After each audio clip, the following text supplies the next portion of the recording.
Welcome in, everybody, to another edition of Behind the Arc Basketball on YouTube, live play-by-play and reactions throughout the end of the season, which today and tomorrow is the last 2 days of the regular season. And then after that, the conference tournaments start on Monday for most of the big conference divisions. But don't forget about March Madness, as I'll be keeping you guys in the know throughout the rest of the season and the NCAA March Madness tournament.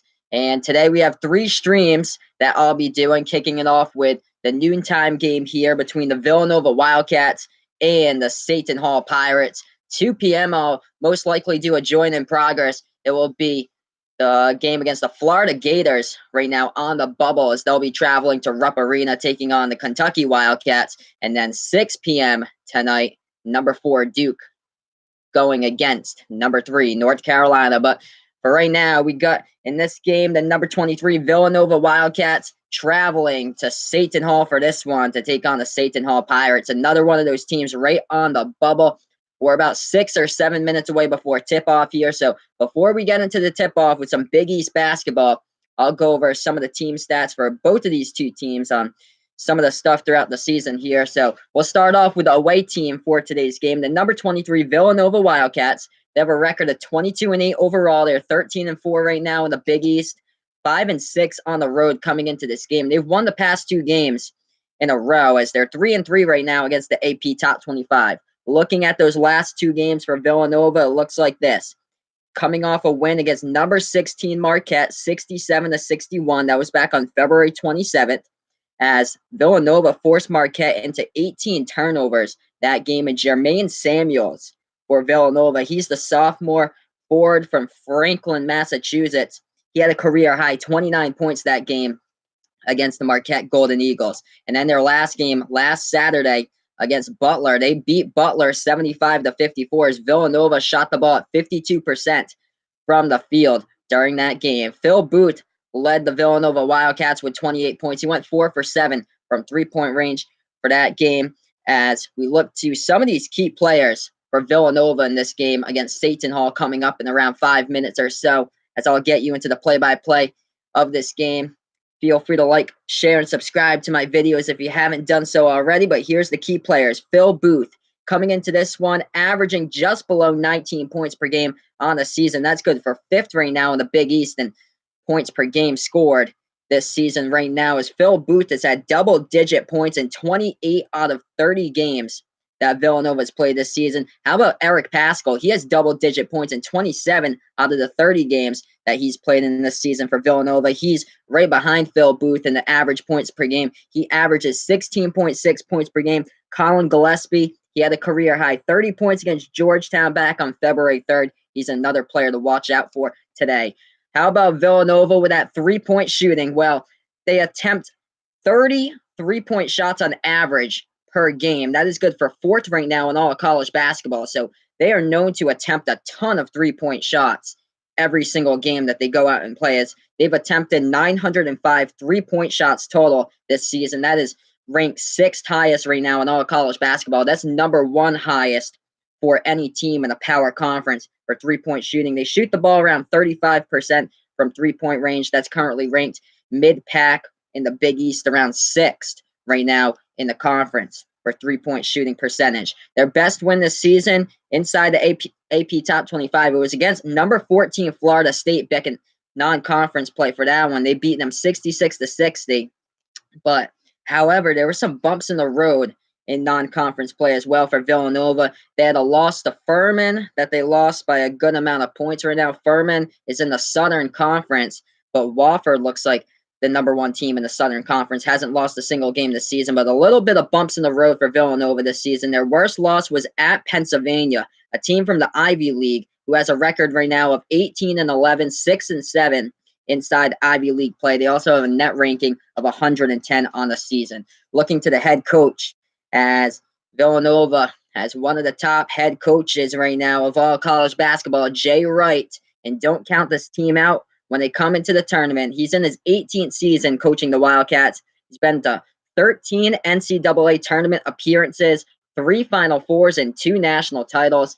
And yeah, it seems like they've won most of this decade or so, but they've only won 2 national titles. They've been so recent. That's why 2016 and 2018. So defending national champs in Villanova, traveling to the Seton Hall Pirates, as Seton Hall this season has a record of 17 and 12 overall, 8 and 9 in Big East play. They're 10 and 4 at home, as they won their last game against number 16 Marquette, 73-64 on Wednesday, as Seton Hall closed out that comeback with an 18-0 run to end the game. Miles Powell having a huge game for Seton Hall against Marquette. He scored 34 points. So right now, Seton Hall, they had a double overtime loss against Georgetown. That was on Saturday. Miles Powell scored 35 points, and he backs it up with a 34-point game against Marquette on Wednesday.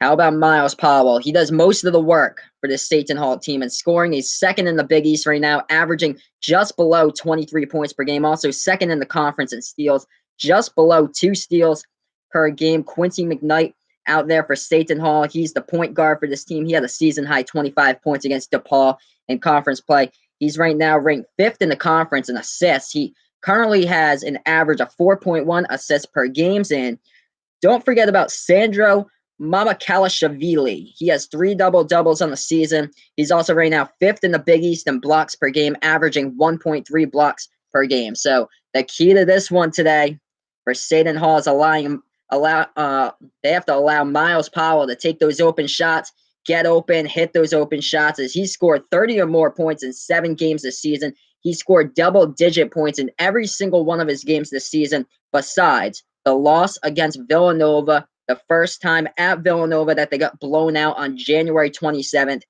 80-52 in that one, as Miles Powell was only held to 3 points in the last meeting between these two teams. So looking forward to this one. We're almost getting ready for tip-off. If you haven't done so already, feel free to like my videos, share and subscribe to my channel. Play-by-play, live reactions throughout the day. This is game number 1 of 3 games today. 2 p.m., join in progress most likely. Florida playing at Rupp Arena against number 6 Kentucky. And then the big one tonight, 6 p.m. Eastern time, number 4 Duke, number 3 North Carolina. But here we are at the tip-off center at half court. The ref's about to tip this one up. Seton Hall in the white home jerseys with the blue lettering. Villanova in the dark blue jerseys, white lettering. We get underway with a tip-off. Seton Hall controls the tip-off. The ball into the hands of Quincy McKnight, the junior guard from Bridgeport, Connecticut. Takes it past the timeline. McKnight passes the ball right wing of the perimeter here to Miles Kale. Goes back to McKnight, dribbling towards the left side of the perimeter. Floats it up under the top there to Michael Enzi, but he's blocked underneath the basket. Going other way here, Villanova with the ball. Right side of the perimeter. Colin Gillespie dribbling behind the 3-point arc. Passes the ball to Sadiq Bey. Bey passes the ball to Pascal inside. No good. Too short. Right there off the left side of the rim by Eric Pascal. Rebounded by Seton Hall, trying to take it up into transition. And we have a foul called with 19:20 left to go in the first. So this game's just getting started. 0-0 right now between Seton Hall and Villanova. 15 out of 17 conference games for Seton Hall has been decided by 10 points or less on the season. They get the inbound here. Quincy McKnight, top of the key, passes the ball inside, left elbow, dribbling baseline. Michael Enzi now into the key, kicks the ball back outside. Miles Kale dribbling right elbow, deep 2, no good off the top of the rim. Offensive rebound by McKnight. 3-ball, left wing, hits it from the outside for Seton Hall. They strike first. 3-0 off the 3-ball right there by the Pirates. They get things going with 18:50 left to go in the first. 3-0. Villanova now with the ball. Phil Booth with the inbound. He takes it past the Pirate logo. Passes it right wing of the perimeter. Gillespie passes it off to Pascal. Taking the ball back outside, and they're moving the ball around the perimeter. Left side here of the 3-point arc. Sadiq Bey dribbling. Now dribbles to the top of the key. Passes to Gillespie. Gillespie with 3 seconds. He's in trouble. Dribbling all the way back. Launches a deep 3, and he airballs it. Wasn't even close. It'll be a turnover back to the Pirates with 18:19 left to go in the first. So, yeah, Colin Gillespie right there, when the shot clock was going down, 5 seconds, 4 seconds left on the shot clock, he was dribbling backwards towards the half-court line, and that's where he threw up a deep, like 30-foot three-point shot, and he airballed. It wasn't even close. Seton Hall with the ball. Jumper inside the key. No good by Michael Enzi. Rebounded by the Wildcats. Villanova takes it past the timeline. Phil Booth passes it off right side of the timeline. Here, the three-point line with Gillespie. Passes it left wing. Sadiq Bey, left corner three. No good by Eric Pascal. Rebounded by Seton Hall. Seton Hall on the move, trying to dribble inside, and the charge is called right there. Colin Gillespie getting his body right in the way, taking the charge for Villanova, and the ball will go back to the Wildcats here. So Seton Hall commits the offensive foul, trying to dribble inside. Kevin Willard, in his 9th season as Seton Hall head coach for the Pirates. He has a record of 167 wins, 126 losses. He has 3 consecutive NCAA March Madness tournament appearances in the last 3 years, 2016, 2017, 2018. Three-point shot, right wing, no good by Villanova. Rebounded here by Seton Hall. Takes it past the right side of the timeline. This is Miles Powell. Puts it now into the hands. This is Sandro Mamakashvili, who takes the jumper. Hits it for Mamakashvili. 5-0. Seton Hall up right now. 17:04 left to go in the first. Villanova with the ball. They take it past the left side of the timeline. Phil Booth with it. He passes it off. Left wing of the three-point arc. Sadiq Bey feeds the ball inside. Goes inside to Jermaine Samuels. And they finally score underneath the bucket right there. Jermaine Samuels gets something, and it's 5-2 right now. Seton Hall up by 3. Seton Hall passing around the perimeter. Right wing of the three-point arc. Quincy McKnight feeds it to the left side of the perimeter, trying to dribble inside. They feed the ball underneath the basket. No good. Right there by Michael Enzi of Seton Hall, but Villanova commits the foul, and looks like Enzi will be shooting 2 at the line. Going to update you guys with the score right here as we just got started. When we'll go on commercial break, I'll update you in the chat of what's going on in college basketball as well. Michael Enzi is at the free throw line, hits his first one. 6-2. Seton Hall right now up by 4. Michael Enzi playing his final game at home. He's the senior from Nigeria. Hits them both.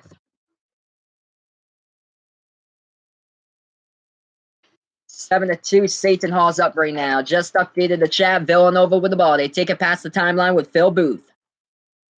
Booth now at the edge of the Pirate logo. Passes it off. Right wing of the perimeter. Eric Pascal passes to Gillespie. Back to Booth. Booth at the top of the key. Takes the 3 and hits it from the outside by Phil Booth. 7-5 right there as he dialed up that 3 ball at the top of the key.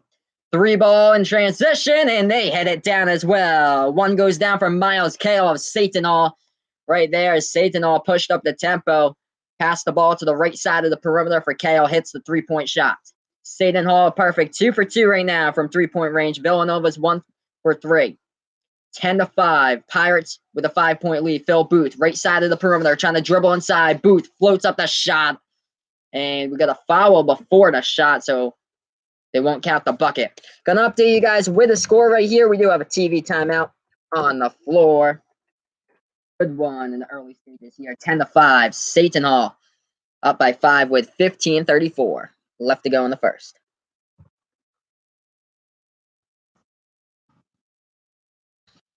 So I'll go over some of the box score stuff here since we're on a little bit of a TV timeout.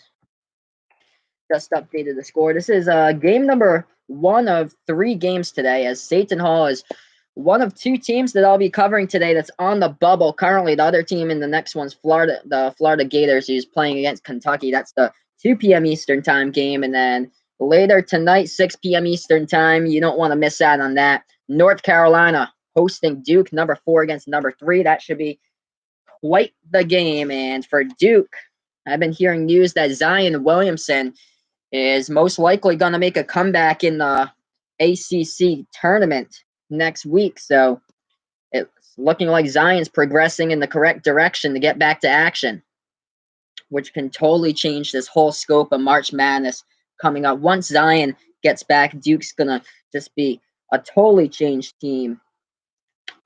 But here we are right here. Villanova and Seton on this one. Going over some of the stats in the early going. Phil Booth leading the way for Villanova. He's got 3 points right now as he hit that 3-point shot from the top of the key. And we have 2 players right now for Seton Hall tied with 3 points, as it looks like it's Miles Powell, who's coming into the game the leading scorer for the Pirates, and also Miles Kale. So it's the Miles show. Both of those players having 3 points right now for the Pirates.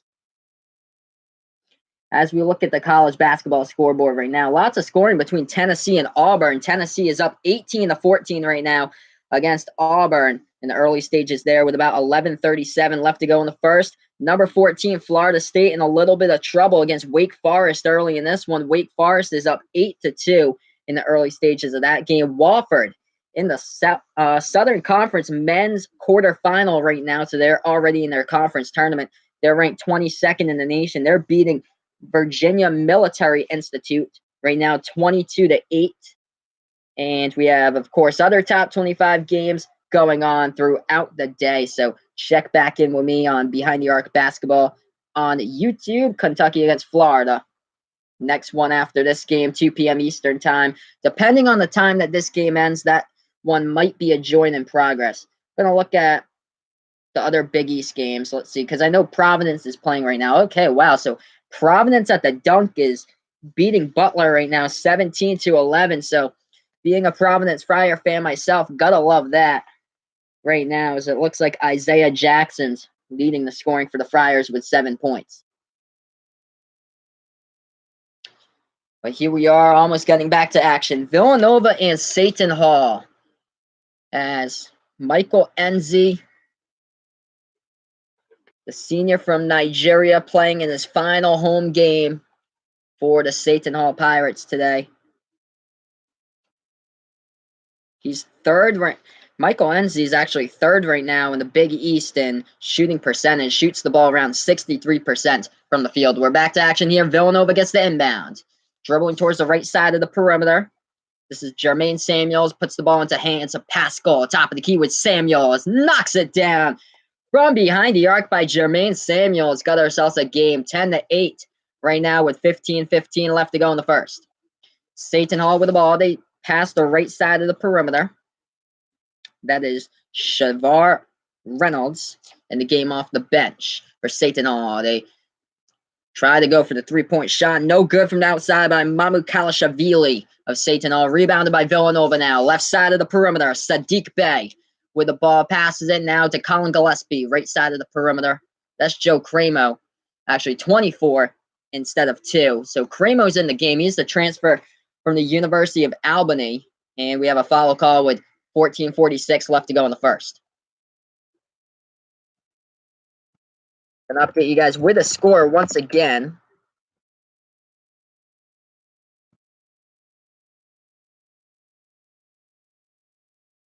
Seton Hall is up by 2.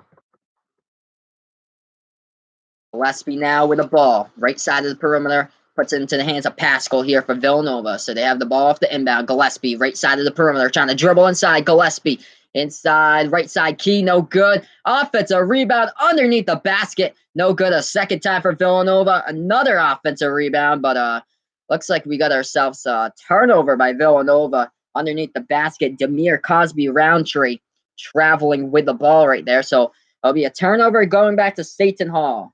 We look to those players to watch for both of these teams. Miles Powell pulling the weight all season long for the Seton Hall Pirates. Averages 22.7 points per game. Eric Pascal, second on the team in scoring for Villanova. Averages 16.6 points per game for the Wildcats.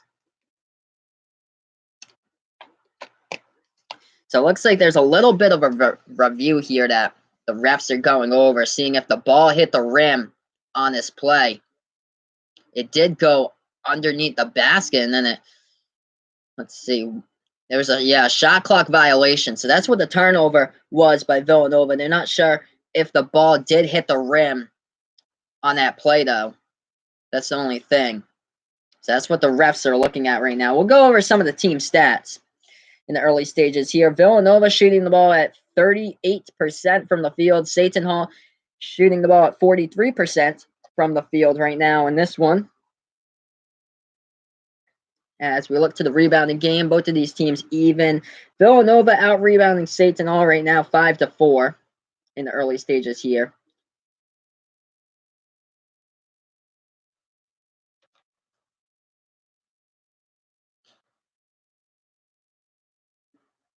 So it looks like Seton Hall will get the ball back here.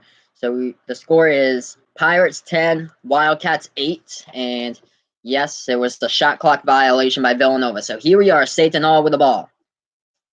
Top of the key, Miles Powell dribbling towards the right side. Deep three. Oh, we almost got that. Try to bank it off the backboard. No good, though, as it gets rebounded by Villanova. 14:05 left to go in the first. Villanova with the ball. Right wing three. No good from the outside by Jermaine Samuels. Rebounded here by Seton Hall. Taking it back in transition. Trying to go to the basket. Kicking it back outside. Right wing three. It hits the left side of the rim short. Villanova tries to save it. They do. Into the hands of Gillespie here.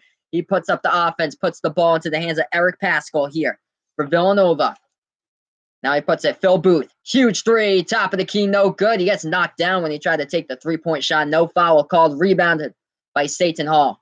13:32 left to go in the first. Pirates with the ball. Top of the key with Shavar Reynolds. Passes the ball off. They float it inside. And no good on the first shot. Second one gets his own offensive rebound and is up and in for Sandro Mama Kalashvili. 12-8 right now. Pirates up by 4. 13-13 left to go in the first. Villanova with the ball. They pass the right side of the timeline with Colin Gillespie. He passes it off. Right wing of the perimeter. This is Jermaine Samuels as he's dribbling around the key. Samuels looking for somebody to pass it. Floats the ball up over the top and it gets blocked. But we do have a shooting foul called by Seton Hall on the play.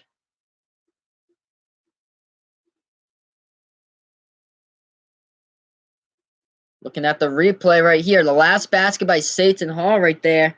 Sandro Mamakashvili gets his own offensive rebound, puts it back. Jermaine Samuels, the sophomore from Franklin, Mass. At the free throw line. Hits his first one. 12-9 right now. Seton Hall up by 3. I'm going to update you guys with the score. And back at the line to shoot his second one here. Again, Jermaine Samuels of Villanova. It's them both. 12-10. I just updated the score here in the chat. Jermaine Samuels already 7 points right now for the Villanova Wildcats. Seton Hall will get the inbound with 12:55 left to go in the first. They are up by 2. As the ball goes into the hands of Anthony Nelson, the freshman from New York City. Dribbles past the right side of the timeline here for Seton Hall. Guarded by Gillespie as he's at the edge of the Pirate logo. Dribbles the ball to the right wing, and now they're passing around the perimeter. Left side of the perimeter here, Miles Powell has back-to-back 30-point games. Passes the ball right side of the perimeter, trying to drive to the basket. They kick it back outside, baseline dribbling. Feed the ball inside underneath the basket, and we got ourselves a foul with 12:28 left to go in the first. So Villanova commits the foul right there. Seton Hall will go to the line to shoot 2. The Pirates up right now by 2, 12-10, as Jared Roden, the freshman from Baldwin, New York, will shoot 2 at the free throw line. First shot goes down for Roden. He's a 58% free throw shooter this season. This will be stream number 1 out of 3 streams today for me. My second game will be Kentucky against Florida later today, and then North Carolina against Duke, 6 p.m. tonight. Second shot from the line goes down by Seton Hall. Feel free to like my videos, share, and subscribe to my channel. Play-by-play, live reactions all season long into the March Madness tournament. Villanova now down by 4 to get the inbound. Right side of the perimeter with a transfer from Albany. Joe Cramo passes it to Gillespie. Gillespie dribbling baseline underneath the basket, dribbling out towards the perimeter now. Right wing of the perimeter, Gillespie passes the ball. Left wing to Cramo. Cramo now, the left elbow. It's intercepted. Going the other way. 2-on-1 by Seton Hall. Up and in. He lays it in. Number 14, Jared Roden. Off the fast break, it's 16-10. Pirates up by 6 with 12:02 left to go in the first. So just like that, Seton Hall right now on the bubble with a record of 17-12, 8-9 in the Big East. They won't go down without a fight. Huge day for bubble teams. Seton Hall right now trying to pull off the W against a top 25 opponent in Villanova, Florida. I'll be doing the stream later today, playing on the road at Rupp Arena. I'm going to update you guys with the score right now. Villanova down by 6 currently in this one.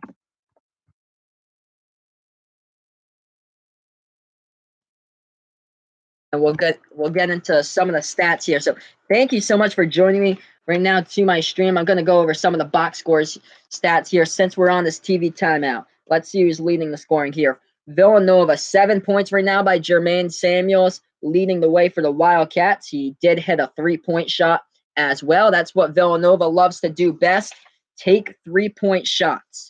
As on the season, going to get you guys these stats, is Villanova attempts about 33-point shots on average per game. That's right now ranked 4th in all of college basketball in 3-point shooting attempts. They've attempted 905 total 3-point shots this season. That's also ranked 6th highest in all of college basketball. They're shooting from behind the arc. They only have an average of around 35% conversion on 3-point shots, which is mid-pack in the Big East, around 6th right now in the Big East. Looking for the scoring right now by Seton Hall. The leading scorer is a tie for 4 points between Jared Roden, who got the last basket in off the steal on the fast break, who laid it up and in with his right hand. But also, it looks like the sophomore from the country of Georgia, Sendro Mamakalashvili, has 4 points as well, adding in for Seton Hall right now. Don't forget about this guy, though, Miles Powell, as he's had back-to-back games, 35 points against Georgetown in double overtime last Saturday.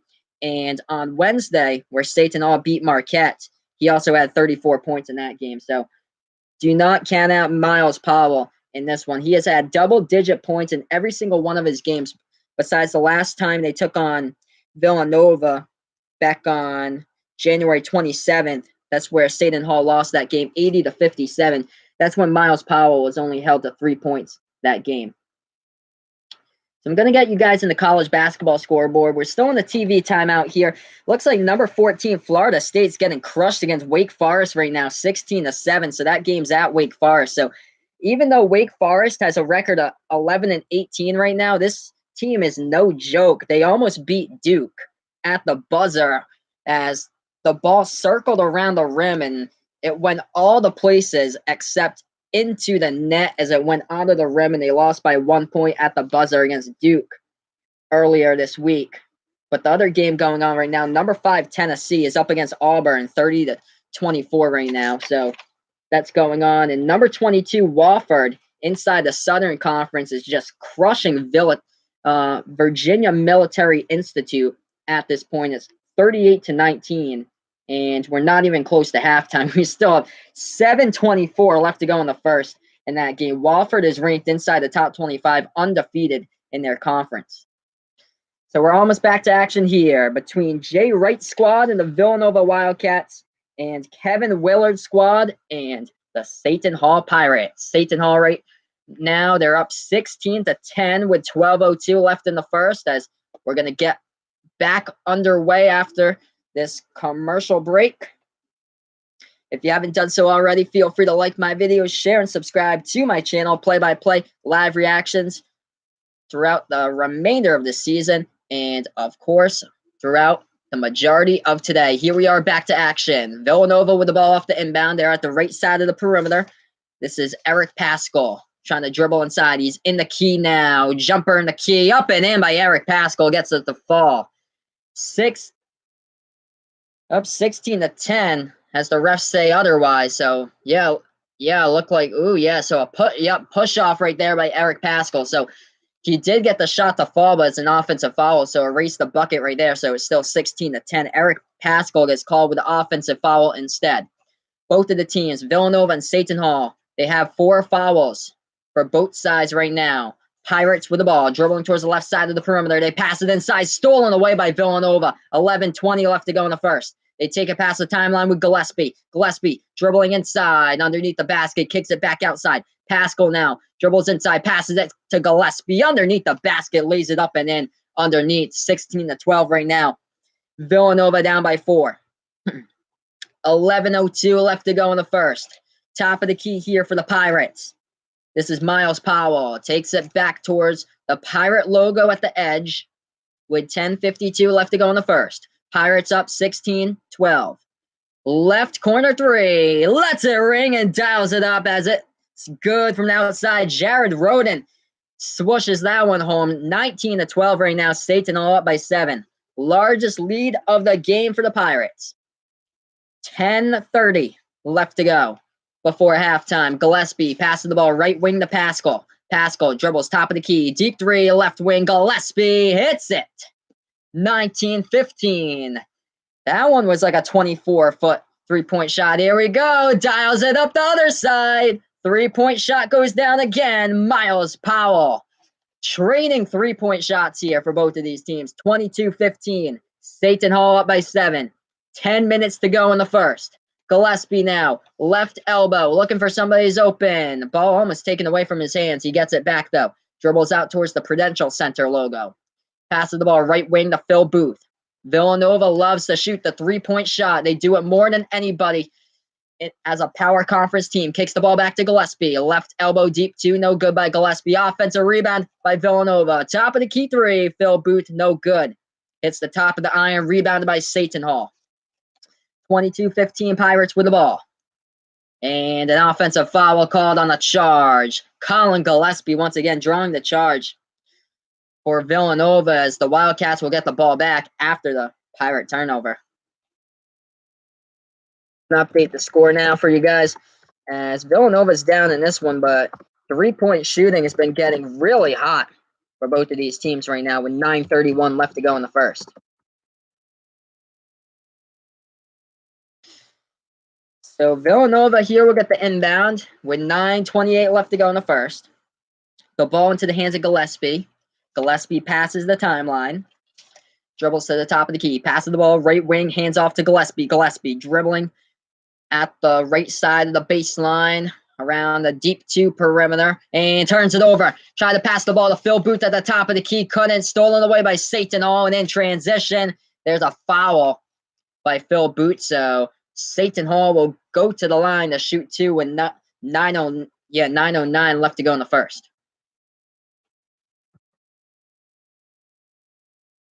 So Seton Hall coming out hot in this game right now, up by 7 with 9 minutes and 9 seconds before the half. At the line, shooting two. Jared Roden got 7 points already. Hits the shot. 23-15, largest lead of the game so far for the Pirates, up by 8.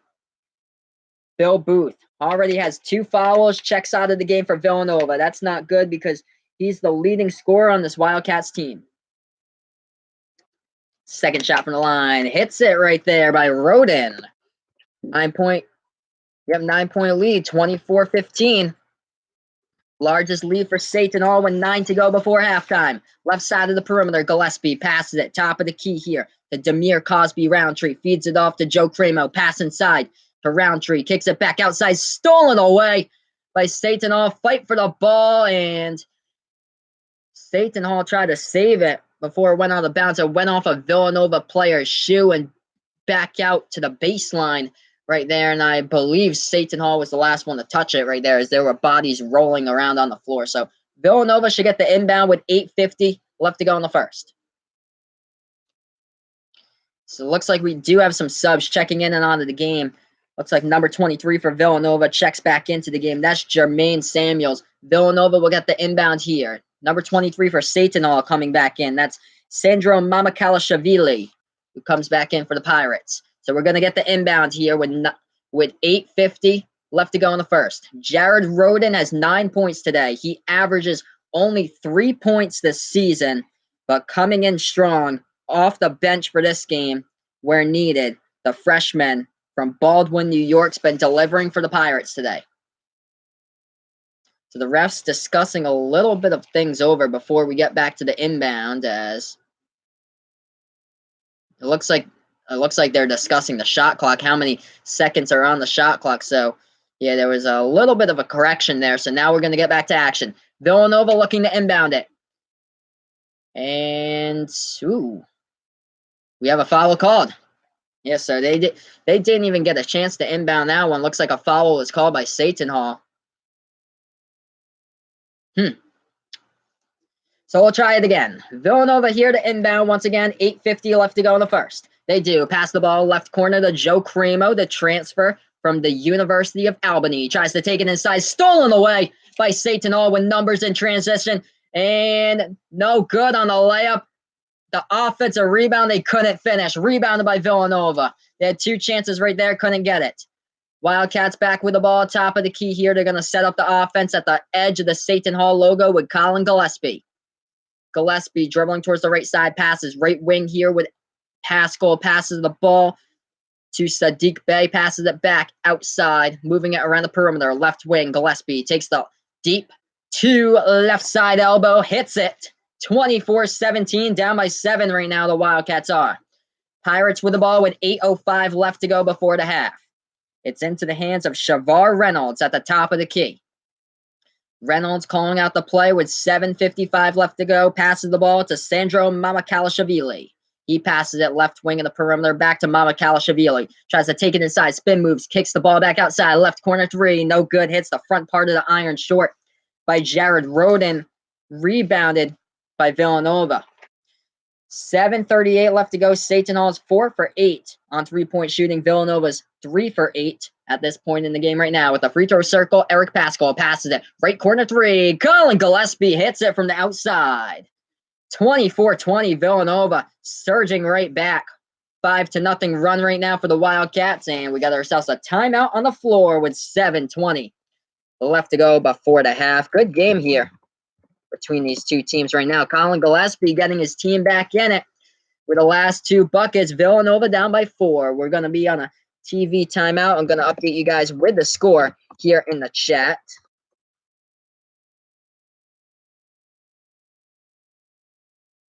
And there we have it. Just updated the chat with the score. I'll go over some of the team stats right now. So Villanova and Seton Hall, both pretty even shooting the ball from the field right now. Villanova shooting 44% from the field at this point in the game. Seton Hall's a 41% right now shooting from the field. From three-point range, Villanova is 4 for 9 right now at three-point shooting, and Seton Hall is 4 for 8 at this point of the game shooting the three ball. We look to the leading scorers right now for both of these teams. It looks like Colin Gillespie is leading the way with 10 points at this moment for the Villanova Wildcats.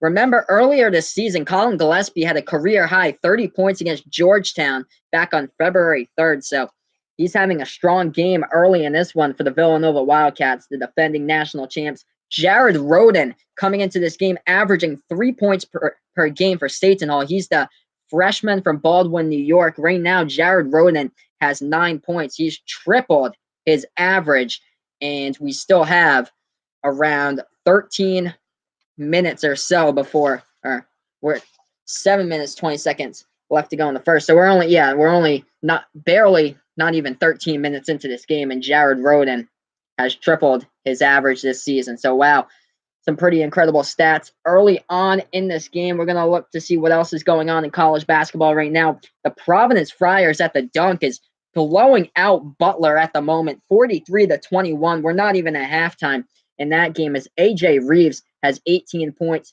so far in that game for Providence. Other games going on in college basketball. Number 5 Tennessee is beating Auburn right now, 39-33 with about 2 minutes left before halftime.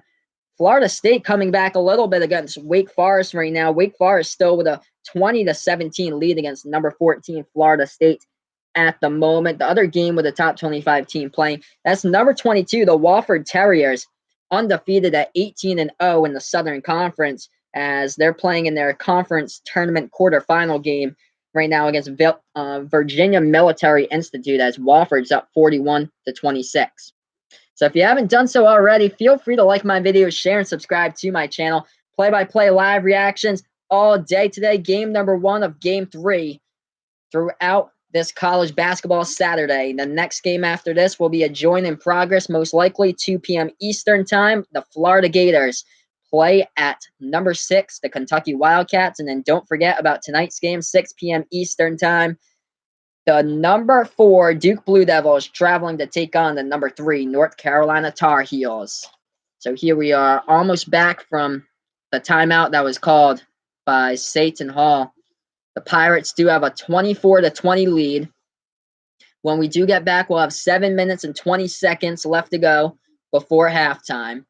We have a ton of top 25 games going on throughout the entire day today. So right now, Villanova against the top 50 teams in the nation. They have a record of 4-5 right now against all the teams inside the top 50 that they face. Their best wins have gone against number 14 Florida State. Was their best win this season, that they beat them 66-60 in non-conference play. How about Seton Hall? They're right now on the bubble. They've had some bad losses. They lost to DePaul twice. They lost at home against St. Louis, who plays in the Atlantic 10, and they have a record of 19-11 this season. And the other losses against the 500 even squad of the Nebraska Cornhuskers, lost at Nebraska 80-57. As Nebraska's 5-14 in the Big Ten, and they have a record of 15-15 this season.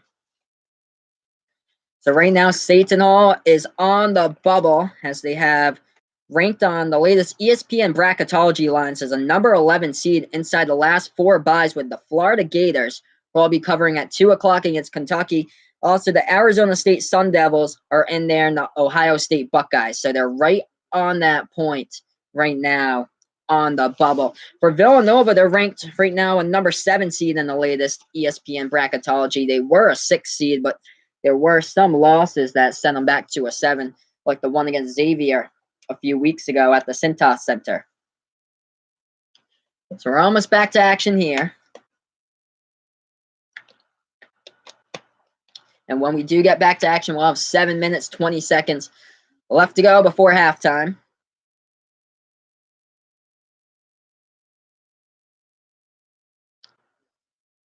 So yeah, looking at Seton Hall's resume right now, they do have some big wins that's been standing out. Number 6 Kentucky, they beat them 84-83. They also beat number 24 Maryland 78-74 in their last game, just building off that success, beating number 16 Marquette 73-64. So right now, Seton Hall is currently on the bubble, as the last 4 byes, along with Arizona State, Ohio State, and Florida at this moment. They last 3 minutes in this game, Seton Hall has not made a shot in the past 3 minutes of this game. Here we are back to action. The Pirates do get the ball back on the inbound. This is Shavar Reynolds with the ball. He passes it off to Miles Powell. Left side of the perimeter for Powell. Takes the 3-point shot. No good. Offensive rebound, though, underneath the basket. And no good. Right there by Romaro Gill of Seton Hall. Couldn't get the shot home. Rebounded by Villanova here. 7 shots on 6 turnovers for the last 7 possessions there by Villanova. So here we are, Wildcats with the ball. Right side of the perimeter. Pascal passes it, and another turnover. Making it 7 turnovers today for Villanova. So nobody was even there, as Eric Pascal was dribbling the ball towards the free throw circle. Thought that somebody was towards the right corner near the 3-point perimeter. He just passed it there, and whoopsie, invisible man, nobody was open. So here we are, Seton Hall with the ball. 6:35 left to go before halftime. They're at the top of the key with Quincy McKnight, passing the ball right corner of the perimeter, trying to dribble inside. Now they're backing their way underneath the basket. Floats up the shot, no good by Gill. Rebounded here by the Wildcats. Colin Gillespie with the ball in his hands. Takes it past the right side of the timeline. Deep 3, Gillespie knocks it down. We got ourselves a 1-point game. 24-23 off the Colin Gillespie 3-point shot. 8-0 scoring run right now for Villanova in the past 2 minutes, 5 seconds. And Colin Gillespie is on a roll. 13 points at this point of the game, and we're not even at halftime. 6 minutes left to go. Seton Hall with the ball, trying to drive to the bucket, up and in, laying it in with his right hand. Sendro Mamakalashvili gets that shot home. 26-23. Pirates up by 3. 5:45 left to go in the first. The ball gets inbounded to Gillespie of Villanova. He takes it past the right side of the perimeter. Now to the left wing of the perimeter here. Sadiq Bey, who passes it off to Jermaine Samuels. Samuels back to Gillespie. Gillespie, right side, tries to look at maybe an open jumper there for a deep 2 at the right elbow. Couldn't take it, though. Passing around the perimeter, back to Gillespie. Right elbow 2, no good by Gillespie. Rebounded for the ball, and bodies collide. Oh, wow. Villanova has it. And they call a timeout on the floor. Demir Cosby-Roundtree calls the timeout. How that play even developed. Wow, lots of bodies fighting for the ball right there. Dark blue jerseys, white jerseys. Jermaine Samuels came away with the ball. He tried to pass it to his teammate. It was tipped back into the air, and it was caught by his teammate right next to him, Demir Cosby-Roundtree, who was the one who fell on the ground and called a timeout. So right now, I'm going to update you guys with a chat here in the score. Close game, 3-point game.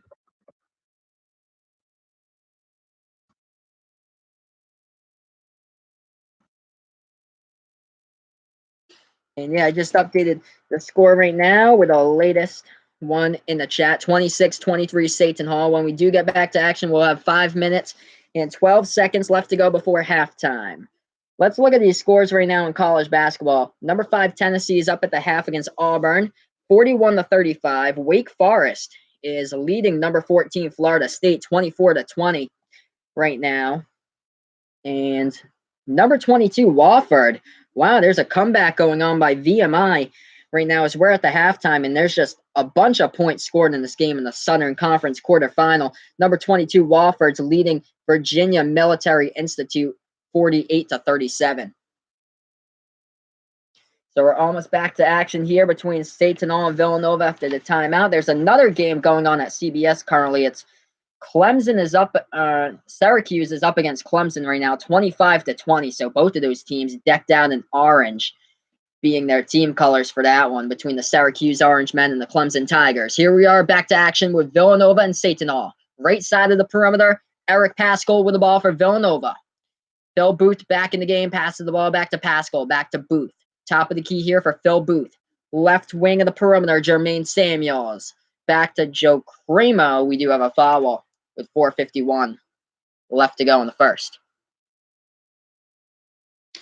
So yeah, Colin Gillespie already having a pretty huge day for Villanova. 13 points right now. We're not even at halftime. Talking about these like key players that's like third or fourth on the team in scoring. We had one the other night that I did, Florida against LSU, was that Jalen Hudson scored 33 points against LSU on Wednesday. Jalen Hudson only averages around 8.5 points per game. Colin Gillespie's one of those players coming into this one averaging 11 points per game, and he already has 13 right now. So there was a foul committed by Seton Hall in the last play, meaning that Villanova was in the double bonus. So they just went to the line to shoot their 1-and-1, and they missed it.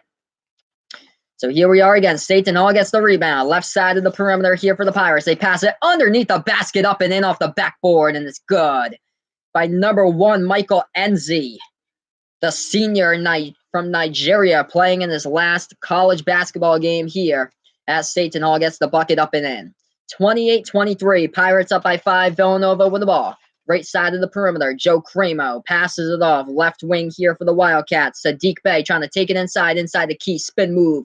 Lays it with his right hand. No good on the layup. Rebounded by Seton Hall with 4 minutes left to go in the first. They take it past the left side of the timeline with Quincy McKnight. Passes it top of the key here, dribbling to the right side of the perimeter. Miles Powell back to McKnight. Left wing of the perimeter. McKnight passes the ball to the left corner of the three-point perimeter. Now they're dribbling towards the key. Free throw circle jumper. No good by Miles Kao. Offensive rebound. Oh, that one was blocked in the block to another zip code. Went all the way back to Seton Hall and back where they passed the ball around the perimeter and hit the three-point shot. Miles Kao with a 3-ball, 7-0 scoring run for the Pirates here in the past 2 minutes, 28 seconds. 31-23. Seton Hall up by 8. 3:20 left to go. Villanova right wing 3. Gillespie. No good. Hits the top of the iron. Fight for the rebound. Villanova has it. Joe Cremo gets the offensive rebound. Seton Hall almost had it, but they tipped it back up in the air to Cremo. Right wing 3 by Cremo. No good. Rebounded by Seton Hall with 3 minutes left to go in the first. The Pirates now with the ball at the right side of the perimeter. Deep 3. Oh, hits it from the outside. Miles Powell showing you the touch. He has double-digit points in every single one of his games this season, besides the only game that he didn't was the loss against Villanova in the last game, 80-52 back on January 27th. But Miles Powell, coming off a 34-point game against Marquette, showing you the touch with a deep three-pointer right there. In trouble now is Villanova. Down by 11, trying to drive to the basket up. And yeah, the ball did go into the cylinder of the cup, but there was a foul right before the play, so they will not count the basket. Timeout on the floor as Eric Paschal is trying to drive to the bucket for Villanova. Going to update you guys with the score. Seton Hall running away with this one right now.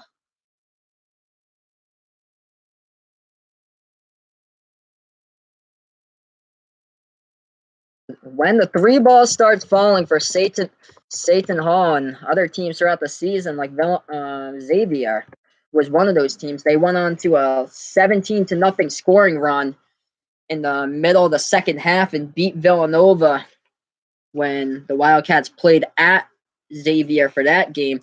Here's another one of those games. Seton Hall gets on a run, forcing Villanova to try to come back and make a point surge out of it. And of course, Villanova being one of the top 10 teams in the country in college basketball right now, attempting three-point shots. Of course, you know that what they're going to do is just attempt three-point shot after three-point shot. And right now, they've missed a couple of the past three-point shots, which has put them in that hole of 11 points right now. So the three balls have been raining down for Seton Hall. They're shooting the ball at 55% from three-point range right now. They're 6 for 11 as Villanova is 5 for 12. And shooting from the field, Villanova was shooting the ball a little bit better than Seton Hall from the field a couple of minutes ago when we took the TV timeout. But here we are at this commercial break, and Seton Hall has climbed right back in it, shooting the ball at 42% from the floor for the Pirates. Villanova's shooting percentage has dropped from about 45% now down to 38% as we have about 2.5 minutes before halftime. So the Pirates getting out to a pretty big lead at this moment by 11 points. Still a lot of basketball to be played. Talk about pretty big leads inside the Big East. The Providence Friars at the dunk looking red hot today. Up at halftime against the Butler Bulldogs, 48-27. This is a Providence Friars team that do not count them out. That they went inside the conference tournament a few years ago, and they weren't even on the bubble. And Ed Cooley's squad won the entire Big East tournament and got to the big dance that way with like a record of like 13 or 14 losses. Here they are once again, 16-14, looking like 17-14 after this game's all said and done, going into the Big East tournament. And never count out this team. AJ Reeves right now for Providence, 21 points at halftime. Don't forget about Alpha Diallo. He's been a star all season long for the PC Friars. They just keep on getting better and better throughout the game. Doesn't matter how much time they click. By March, that Providence Friars team usually clicks every March. Here we are, though, looking at the bubble. First four teams out is Indiana, Creighton, Murray State, and Furman. Both of those teams, Murray State and Furman, have incredible records. 25-4 for Murray State. And Furman has a record of 24-6, and both of those teams on the bubble. Murray State keeping their bubble hopes alive last night with a buzzer beater win by the number 2 NBA draft prospect in Ja Morant. Hit the game-winning shot at the buzzer against Jacksonville State. First shot at the free throw line. It's good for Villanova. So Eric Paschal is shooting 2 at the free throw line. Just hit his first. He's a 76% free throw shooter this season. Second shot goes down by Paschal. 34-25, Villanova down by 9. We have 2:25 left to go before halftime. Seton Hall with the ball. Shavar Reynolds at the top of the key, dribbling towards the right side of the perimeter. Passes the ball left wing of the perimeter to Miles Kale, who hit a big three-point shot a few minutes ago. Also, Miles Powell hit another one from deep as well. Back to Kale, left corner three. Oh, he hits it from the outside. Seton Hall on fire, shooting the three ball right now. Miles Kale delivering from the left corner. 37-25, the largest lead of the game for the Pirates, up by 12. With 1:50 left to go, Villanova with the ball. They take it past the timeline. This is Eric Paschal dribbling towards the top of the key and now towards the right wing of the perimeter. Hands the ball off to Gillespie. Gillespie trying to take it inside, floats up the shot, and an offensive foul called on the play. Colin Gillespie tried to dribble inside and float up the shot off the backboard, but right there, Seton Hall, number 22 of Seton Hall. That's Miles Kale. hit the last three-point shot. He's the one who commits the charge on the play, and the ball will be going back to the Pirates here. Gillespie with 2 fouls as we head into halftime now. 1:25 left to go before the half. Getting a little bit closer to the halftime tunnel. Seton Hall with the ball, trying to take it inside. Kicks the ball back outside. Passing top of the key 3. No good off the mark. Offensive rebound. Miles Powell missed the three-point shot by Kale. No good. Fight for the rebound. Another offensive rebound. Powell feeds the ball inside. Backing his way in there for Seton Hall. Spin move. Up and in into the bucket. Third time's the charm for Sandro Mamakalashvili. Gets the shot home. 14-point lead. 15-2 scoring run for the Pirates in the last 5 minutes to play. 0 shots made from the field by Villanova in the last 5 minutes and 20 seconds. 42 seconds remaining before the half. Villanova in trouble. 39-25. Seton Hall with a big 14-point lead. 35 seconds left before the half. Gillespie passes the ball off. Trying to dribble baseline. Passes. Demir Cosby Roundtree backing his way underneath. Kicks the ball back outside. Right wing 3. Eric Paschal hits it. 22 seconds remaining. A little bit of breathing room there for Villanova. Down by 11 now. Seton Hall with the ball. They take it past the right side of the perimeter. They're going to get the last shot. 8 seconds remaining. This is Miles Powell with the ball. 5 seconds left to go.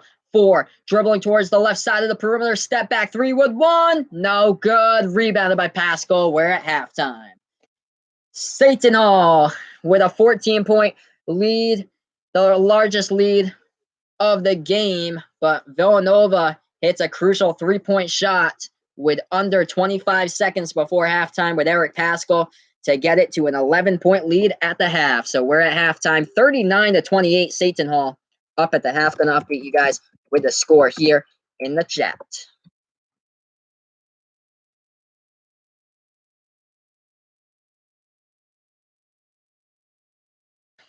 I just updated the score here in the chat. Feel free to like my videos, share, and subscribe to my channel. Play-by-play live reactions all season long to college basketball games. Stay in the know here with Behind the Arc Basketball on YouTube.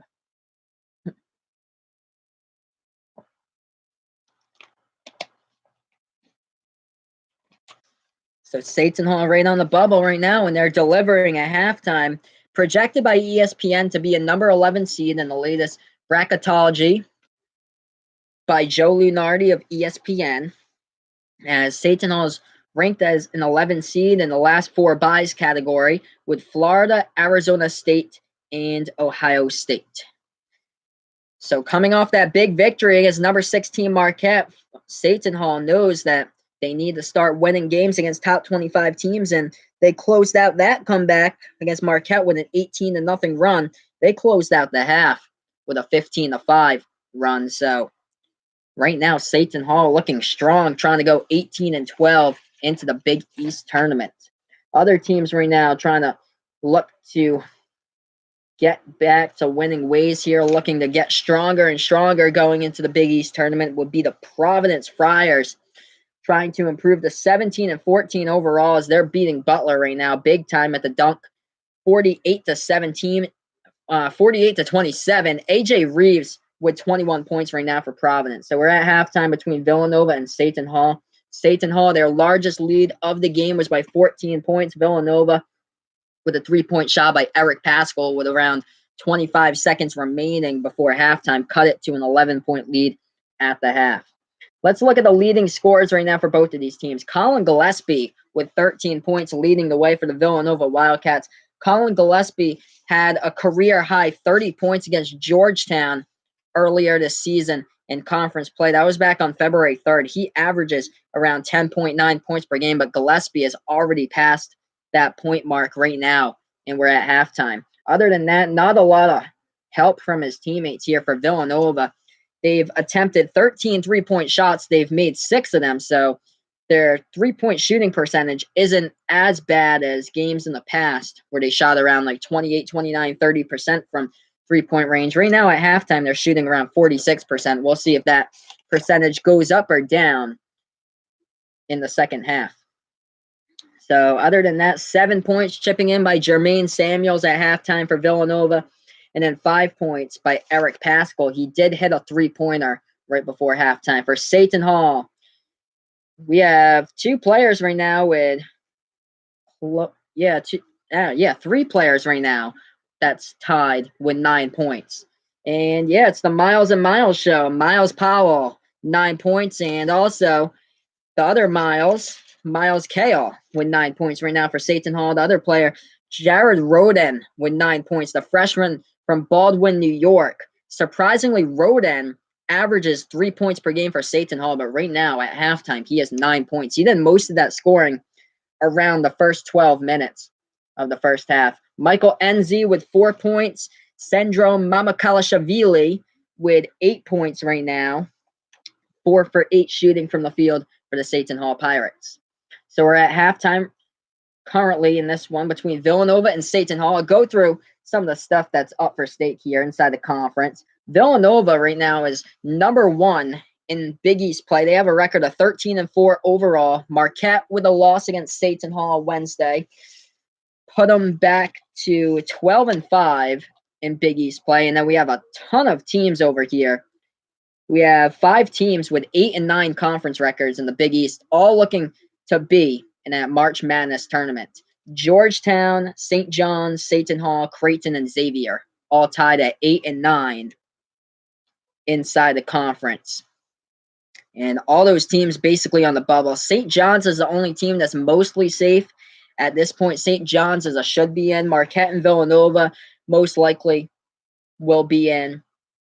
But Georgetown, Creighton, Xavier, Seton Hall, they're all bubble teams, and that's what's at stake today for the Seton Hall Pirates. They're right now projected an 11 seed in the latest ESPN bracketology rankings. They're on those lines of the last 4 byes, along with Florida, Arizona State, and Ohio State. And this game means a lot if they can win back-to-back games against 2 top 25 teams. They already beat Marquette on Wednesday, 73-64. Here's the second top 25 team with number 23 Marquette, and right now they have a 39-28 lead at the half.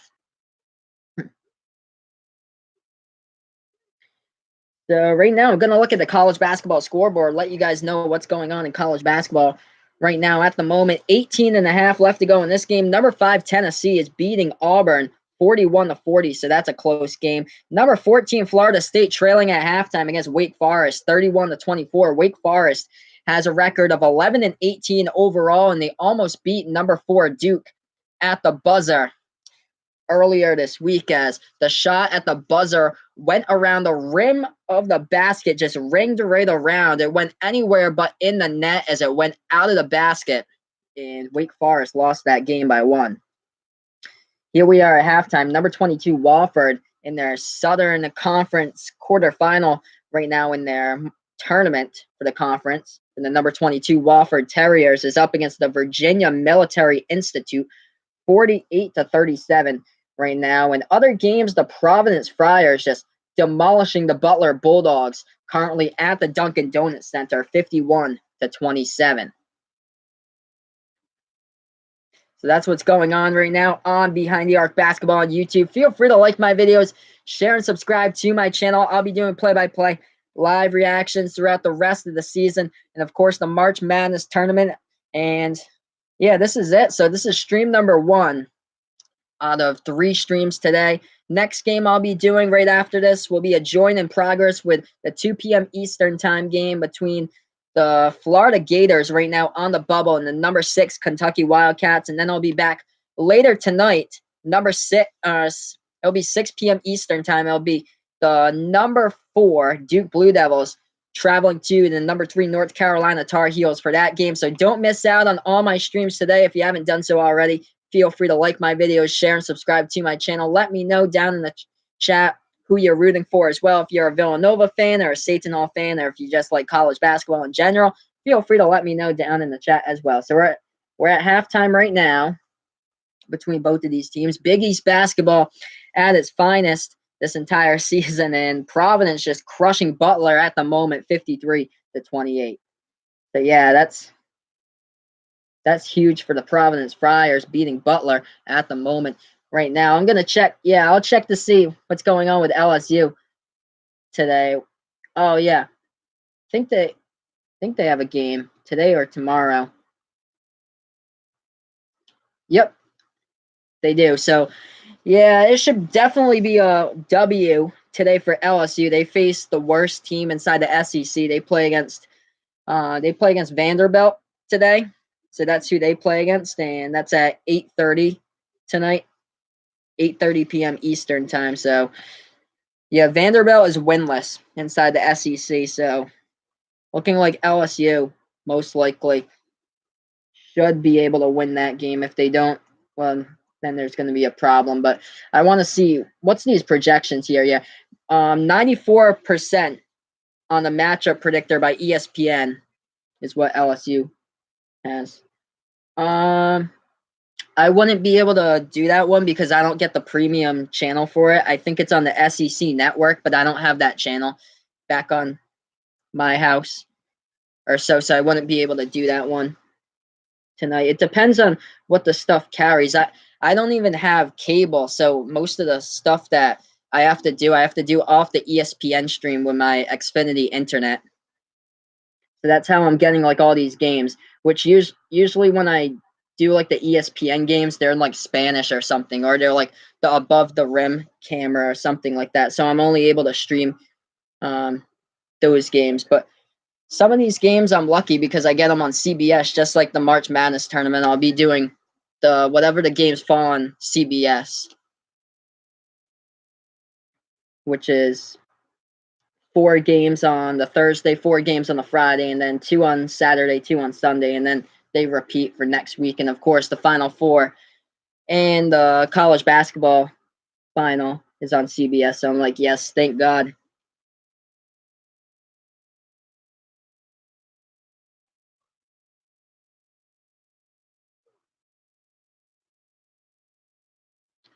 But yeah, a lot of this stuff's like premium channels that I'd have to like go and get like a cable subscription for and stuff. Like some of them you have to pay extra money for, like Big Ten Network,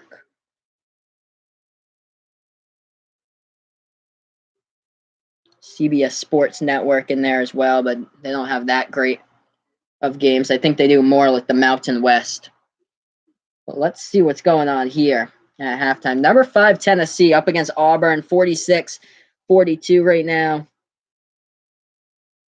Yeah, I can get most of the ESPN games on Xfinity. If they put them on ESPN 3, for me, the only thing is that most of them are in Spanish or they have like the above the rim cameras. So that's how I'm able to get Duke against North Carolina tonight because I look at the schedule and it says above the rim camera on ESPN 3, and then with my Xfinity internet, I'm able to get that for free over here. Some of them, you do need like a TV provider to sign in for some of them. If they just show you the ESPN in general or ESPNU or like SEC network, ACC network or whatever, they do show you those, but you need like a TV provider as well to do those. But with my internet in general, I'm able to just go on any game that's on ESPN 3. I'm able to get, which I was hoping that Michigan State against Michigan was on it because I did that stream the last time and that was crazy. But I last checked the schedule a couple hours ago and sadly they're not on it. So yeah, that would be cool though if I was able to do that one. But I think for next week, because I looked at the schedule, there's like a ton of, yeah. The next one I'm doing is Kentucky against Florida at 2 o'clock. I'm probably going to join that one in progress because this game's going on now. And then, of course, North Carolina against Duke should be an insane game later tonight. But yeah, I looked at the schedule and it looks like the ESPN 3 is looking like they're going to do mostly like the ACC tournament games for next week. So that's probably what I'll be able to do because they only have those ESPN 3 tournaments. Zion, I don't believe he's back for this game, but I heard that Coach K told ESPN in an interview yesterday that Zion's back on progress to make a comeback for the ACC tournament next week. So it looks like he'll be back to play in this conference tournament next week. So we'll see how that goes. But yeah, if that happens, he comes back. There's a good amount. There's like a good chance that I'll be able to cover Zion like 1 or 2 times next week, depending on how far Duke goes, because it looks like most of the stuff as I check the schedule here for next week's games, it looks like it's all the ACC tournament ones for next week. Yeah. So what I'm getting for ESPN3 here on this schedule, it says that it has like above the rim cameras for ESPN3, and it says ACC conference basketball surround sound presented by New York Life. They got the above the rim cameras. So yeah, I'll be most likely doing ACC all next week, since that's what I'm able to access. Probably twice a night too, starting Wednesday, because it looks like on the schedule Wednesday, Thursday, and then Friday, and then Saturday I should be able to do the title game for that one.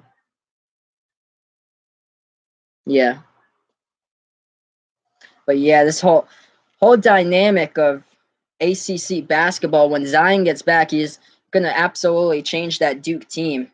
So I was going through the stats for that Duke UNC game. Zion basically inside top 5 in the conference in basically every single statistical category you can name. Is he ranked first in the conference in steals, 5th in the conference in blocks, 3rd in the conference in rebounds, 1st in shooting percentage, and also he was right behind R.J. Barrett, 2nd in the conference in points scored per game. So when Zion comes back, he'll fill in that missing void that Duke's been having a lot of trouble keeping up with their other subs who barely had any playing experience before that, like Jack White, Antonio Rankovic, Alex O'Connell, all those guys just trying to fill in for Zion. And when they have filled in Zion, it's been the RJ Barrett show. And other than RJ, it's just been mostly a complete average Duke team that we've seen, winning against Wake Forest by 1 earlier this week. Wake Forest almost got that shot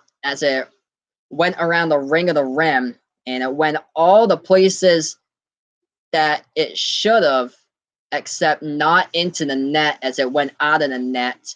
And that's how Wake Forest lost right there at the buzzer, as their shot couldn't fall in the last game against Duke. But yeah, Wake Forest right now, they're up at halftime against number 14 Florida State, 31-24 right now. So yeah, Wake Forest is going to be playing the first day of the ACC tournament, but they look like one of the teams that just keeps on getting better and better and better, up at halftime against the Seminoles, 31-24. Other games going on, number 5 Tennessee is up against Auburn, 48-42. And number 22 Wofford, who's undefeated in the Southern Conference at 18-0, is beating VMI right now 65-44. If you missed out on it last night, Murray State and Ja Morant, who's projected to be a number 2 NBA draft pick, as Ja Morant beat Jacksonville State at the buzzer with a buzzer beating win for Murray State. They play in the Ohio Valley Conference Final tonight against Belmont. Both of those teams number 1 and 2 in the conference. Hopefully both of those teams get into March Madness, because I think both of those teams have a record of 26-4, I believe. No team with 5 losses should be left out of the tournament when you're playing against another team that good. Here we are back to action. Villanova with the ball. The drive to the bucket, and there's an offensive foul called already. So Eric Paschal just ran over a Seton Hall player in the lane as number 22 for Seton Hall, Miles Cale, took the charge. And the ball will go back here to the Pirates.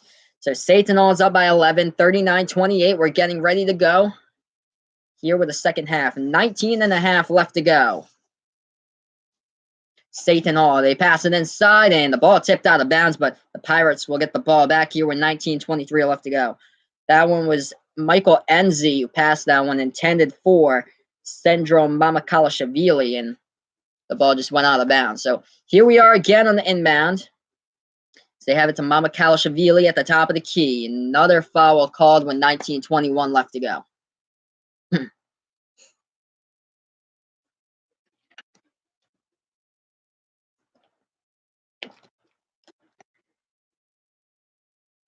Quincy McKnight in a little bit of foul trouble.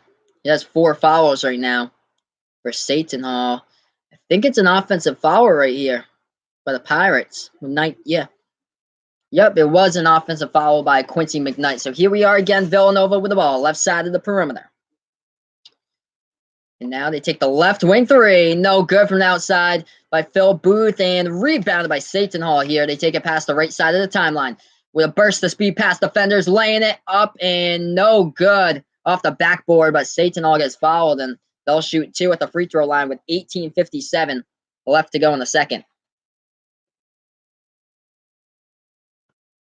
Colin Gillespie, the leading scorer right now for Villanova with 13 points, but in a little bit of foul trouble as well. He picked up his 3rd foul right there. Miles Powell, who has 9 points currently for the Pirates, is at the free throw line shooting 2. Here's the first shot by Powell. Hits it. 12-point lead for the Pirates.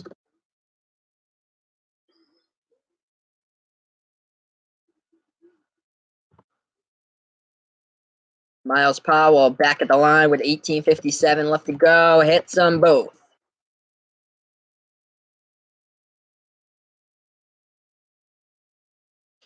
(41-28), Seton Hall up by 13. Villanova now with the ball, right side of the perimeter. Eric Pascal passes it, top of the key to Sadiq Bey.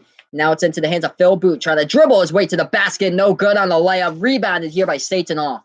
They take it past the timeline. Passes left wing, open 3. Knocks it down from outside by Miles Kale. Going for the upset today. 20-5 scoring run in the past 7:25 in this game for Seton Hall. They're out on a roll, 44-28 right now. Villanova with the ball, left side of the perimeter. They pass it to Colin Gillespie, top of the key. Tries to take it inside at the key and dribbles around the defender, up and in by Colin Gillespie, 44-30. Villanova down by 14. Seton Hall with the ball. They take it past the timeline. The Pirates dribble towards the right side of the perimeter. This is Shavar Reynolds. Reynolds passes it right wing of the perimeter. Mamakalashavili, and he gets called with an offensive foul as Villanova commits the charge on that play with 17:55 left to go. So Seton Hall here in the replay, they had a lot of numbers on the replay. That was the 3-point shot that went down from the outside by Seton Hall. Here we are back to action. Villanova down by 14. 44-30 with 17:42 left to go. And we got another foul called on the play, and that foul was committed by Shavar Reynolds of Seton Hall with 17:42 left to go in the second. So Phil Booth here driving to the basket on Shavar Reynolds. And Reynolds tried to get himself in position for the charge, but couldn't do it. So it was a defensive foul by Seton Hall. Here we are with the inbound. Villanova passes it left corner of the perimeter, trying to dribble baseline inside, up and in by Eric Pascal, getting it to go. 44-32. Villanova down by 12. Seton Hall with the ball. They take it past the timeline. This is Shavar Reynolds at the edge of the Pirate logo. He passes the ball off, and it goes back into his hands. Reynolds now passes the ball, trying to dribble baseline. Miles Powell kicks it back outside. Passing around the perimeter, left wing 3. No good by Reynolds. And a rebounding foul on the play committed by Villanova with 17:12 left to go in the second.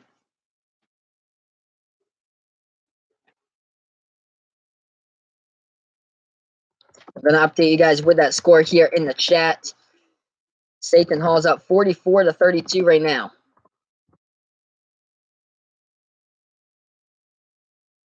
Seton Hall with an inbound. They're passing to the right side of the 3-point perimeter. The Pirates.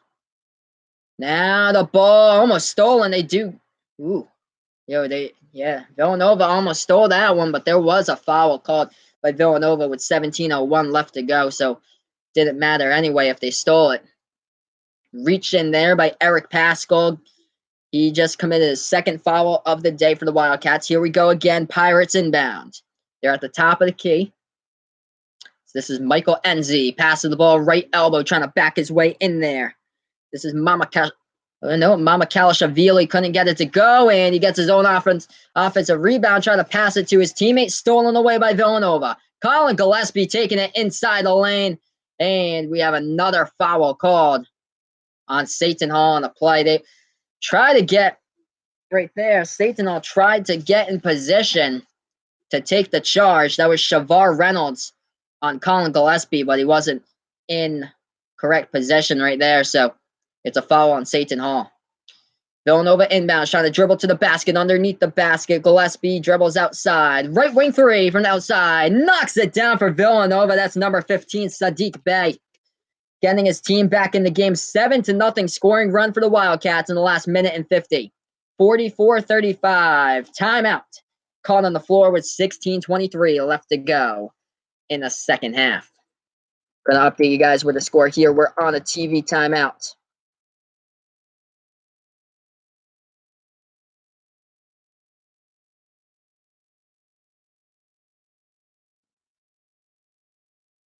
I just updated the score here with a chat. Going to go through the box score, see who these leading scorers are for both of these teams. Villanova with a huge game from Colin Gillespie and a little bit of foul trouble, though. He has 3 fouls committed. He has 15 points right now for the Wildcats at this stage of the game, leading the team in doubling the number 2 player right now in the game. There's a tie for 7 points between Eric Pascal and Jermaine Samuels of Villanova. For Seton Hall, the leading scorer right now is the big time show between Miles and Miles. Miles Kale right now with 12 points. He's hit 4 3-point shots out of 6 attempts.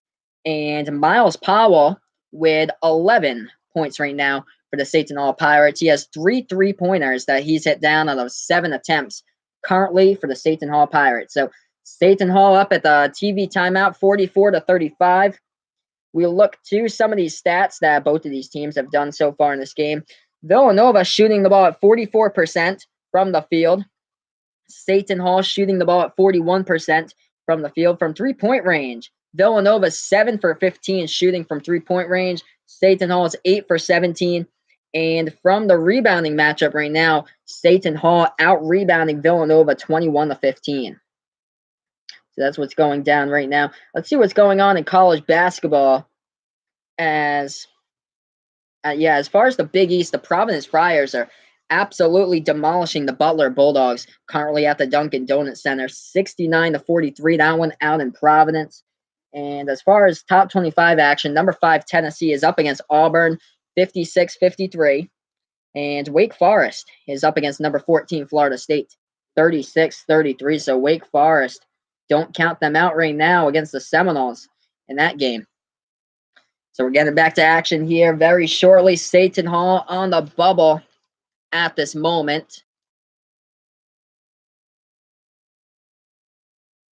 As they were coming into this game 17-12 overall, 8-9 in the Big East, as they're a group of teams in the Big East currently with 8-9 records. St. John's, Georgetown, Creighton, and Xavier all have records of 8-9, along with Seton Hall. DePaul and Butler with 7-10 records, and Providence with a 6-11 record, and most likely make it 7-11 after today's win against Butler. If they can hold on by a huge margin, they are up at this moment. So here we are back to action. Seton Hall with the ball. At the right side of the perimeter for the Pirates. Top of the key for Seton Hall, and it's into the hands of Shavar Reynolds. Takes it towards the edge of the Pirate logo, dribbles towards the right side of the perimeter. Now he takes it inside. Inside the key. Floats up the shot, no good. Rebounded by Phil Booth of Villanova with 15:55 left to go. Passes to Gillespie, moves the ball inside. They kick the ball back outside. Pascal now takes it inside with authority, and he slams it down. Just blows by the entire Seton Hall defense right there as Eric Pascal. Two-hand jams that one down, making this game 44-37. Villanova storming back. Top of the key here for the Pirates.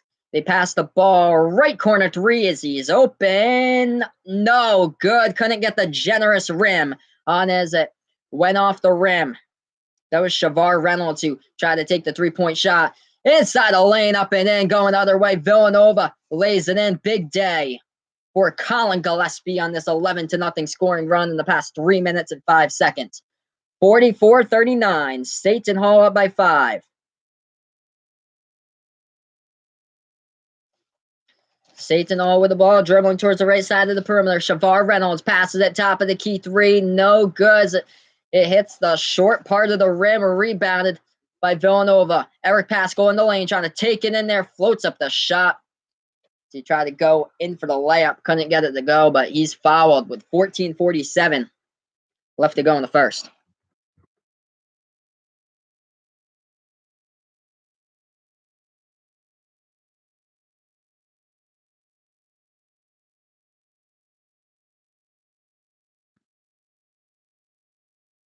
But I just updated the score here with the chat. Seton Hall trying to hold on to this lead, whereas Villanova has been storming back. They have quite a bit of a run going on. I think it's like an 11-0 run at this point in the game. Don't go away here. 44-39, interesting game between Seton Hall and Villanova.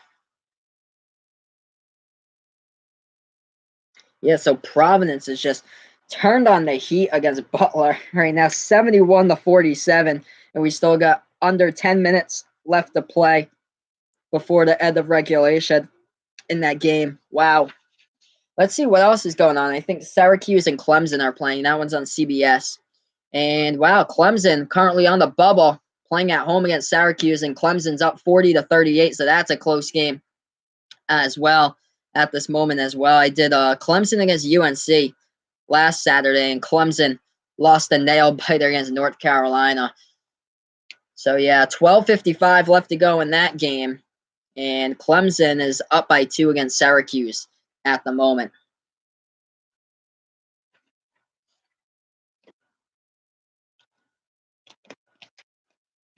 So yeah, this game between Kentucky against Florida will be the next game. Yeah, this game between Seton Hall and Villanova is going a little bit sluggish right now. It's behind the time that most of these games are. So I'm most likely gonna do Kentucky against Florida in a joint in progress game, most likely, because yeah, this game's going by slower than usual.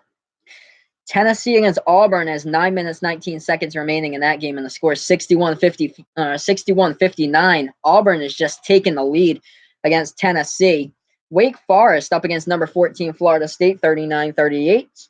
And number 22 Wofford having no problems against Virginia Military Institute inside the Southern Conference quarterfinals. That game is Wofford is up 81-58 currently in this one. Almost back to action between Seton Hall and Villanova. Once we do, we'll have 14 minutes, 47 seconds left. And what a game for both of these teams it is. Currently, Seton Hall right now on the bubble at the moment. Number 11 seed inside the latest ESPN bracketology projections, as they're inside the last 4 byes with Florida, Arizona State, and Ohio State. They have pretty good wins this season. Beat number 6 Kentucky 84-83. They also beat number 24 Maryland 78-74, and they coming off the W in their last game against number 16 Marquette 73-64. Here's Villanova at the line, shooting 2. First shot goes down for Eric Pascal. It's a 4-point game. On the season, Eric Pascal is a 75% free throw shooter. He's also Yep, and he hits a boat.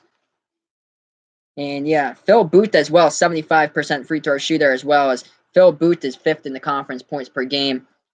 But yeah, Eric Pascal hit both of the free throw shots right there. 3-point game. Seton Hall with the ball, 44-41. Right side of the perimeter. They're dribbling with it, and they pass the ball off. Now they try to take it inside. Let's see. Yeah, that's number 2, Anthony Nelson, who's off the bench for Seton Hall, who had the ball in his hands. He did get fouled right there. Reaching foul, looks like called on Villanova. So Seton Hall will get the inbound. And they do. They pass it, catch and shoot. Right wing. It's it. Miles Kale delivers from the outside. 47-41. Seton Hall up by 6 with 14-15 left to go in the second. Here we are, 14-10 remaining. Colin Gillespie takes it past the timeline. The Wildcats down by 6. And the ball gets knocked out of bounds, and Villanova will regain possession here with 14:03 left to go. Phil Booth to inbound it. Passes it off to Gillespie. He passes. Free throw circle. Trying to dribble inside. Eric Pascal looking for somebody. Kicks the ball back outside. Sadiq Bey dribbling underneath the basket. And he puts it up and in off the glass. 4-point game, 47-43. Seton Hall up by 4, 13:45 left to go. The Pirates now with the ball. Anthony Nelson with it. And we do have a foul on the play with 13:42 left to go.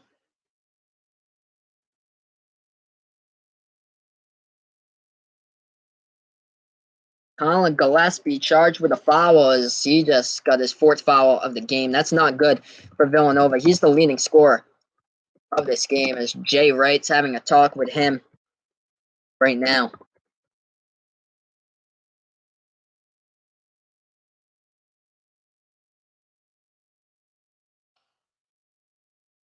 So here we are back to action. There was a foul on the last play, and looks like Seton Hall shooting 3 from the free throw line here.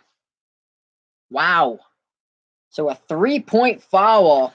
I think it was on, Eric Pascal commits the foul from behind the arc. It was number 22 for Seton Hall, Miles Cale, who tried to hit the pull-up J from 3-point range, and at the top of the key, he gets fouled. First shot at the free throw line, no good for Cale.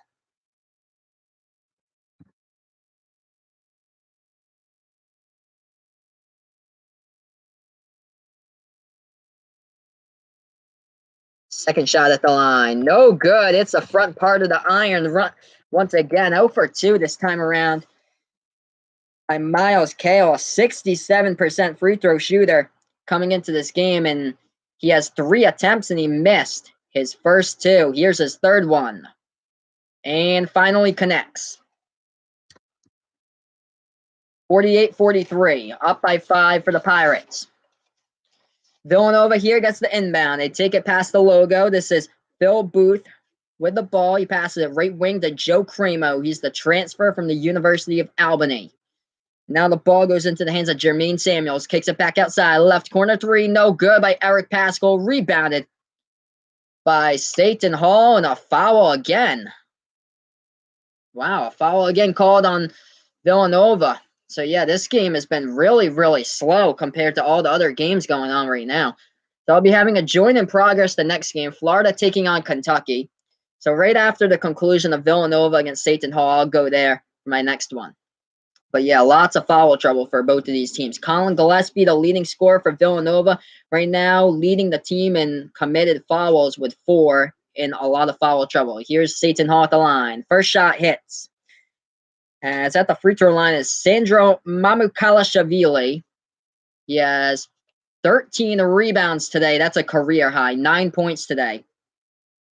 As Sandro is a 61% free throw shooter. Just hit his first. Seton Hall, second shot goes down for Sandro. 50-43 with 13-13 left to go in this game. Villanova with the ball off the inbound. They take it past the right side of the timeline. It's Phil Booth. Booth now passes right wing 3. Joe Cremo. No good. Couldn't dial it up. Offensive rebound off the tip in, though. Sadiq Bey couldn't get the tip in, but he gets fouled, and Sadiq Bey is going to the line with 13 minutes left to go. I'm going to update you guys with a chat once again with a score.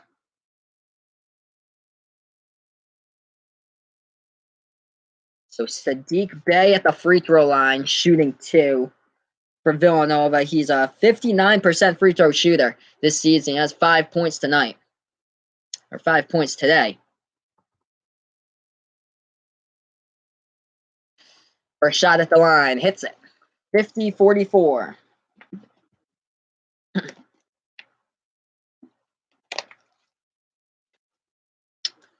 Second shot at the line, hits that one as well. 50-45. We have 13 minutes left to play. Seton Hall with an inbound. 3 fouls on Michael Enzi of Seton Hall at this moment as well. So we have 12:50 left to go. Right side of the perimeter. For the Pirates, they pass the ball. Right corner 3. Dialed up, no good by Anthony Nelson. Offensive rebound. Second shot, no good. The ball gets tipped out of bounds. And I'll say it's Villanova basketball right there, as it was tipped out of bounds by Seton Hall. So Anthony Nelson took the three-point shot, and off the offensive rebound, Jared Roden tried to put it back up and in, and he couldn't, and then he tried to rebound it the second time, tipped it out of bounds. So the ball goes back to Villanova, stolen away by Seton Hall as they try to dribble around the right side of the perimeter. They're setting up the offense here, slowing down tempo with 12:20 left to go. They're at the edge of the Seton Hall logo to the top of the key, dribbling with it. Anthony Nelson. Nelson looking for somebody who's open. Passes right wing three from the outside. Hits it. That's Jared Roden, who has quadrupled his average points coming into this game today. I think that's his 12th point. He's coming into this game only averaging 3 points per game, but he's quadrupled that today. 53-45. Seton Hall up by 8. Villanova with the ball at the right elbow inside. They pass it inside the bucket, and he gets denied. Jermaine Samuels gets his shot blocked as he tried to slam it down underneath the basket. Left wing three, deep three, and he dials it up. 27-foot three-pointer by Miles Powell goes down from the left side of the perimeter. Seton Hall back to an 11-point lead and a timeout called on the court. Oh, man. Everything going the Pirates' way right now. Gonna update you guys with the score.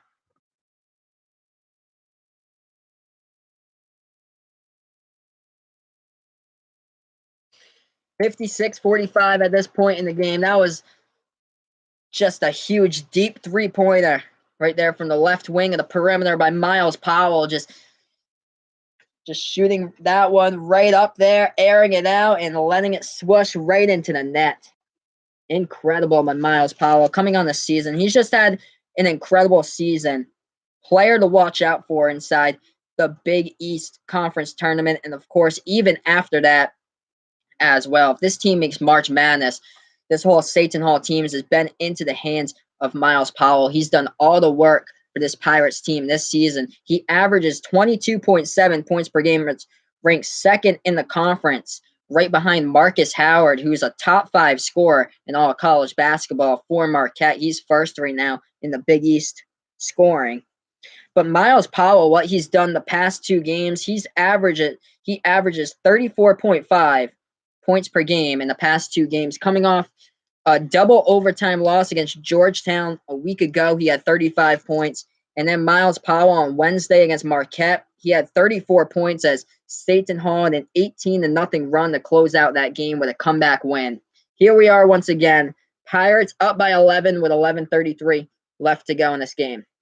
So I'm going to get you guys back into the action after this commercial break. Right now, Seton Hall out on a huge run once again as we look to the box score. The leading score is 16 points leading the way. It's the Miles and Miles show. 16 points by Miles Kale leading the way for Seton Hall. 14 points by Miles Powell, second in the team behind the other Miles Kale. For Villanova, the leading scorer right now is Colin Gillespie, 17 points, but he's in a bunch of foul trouble.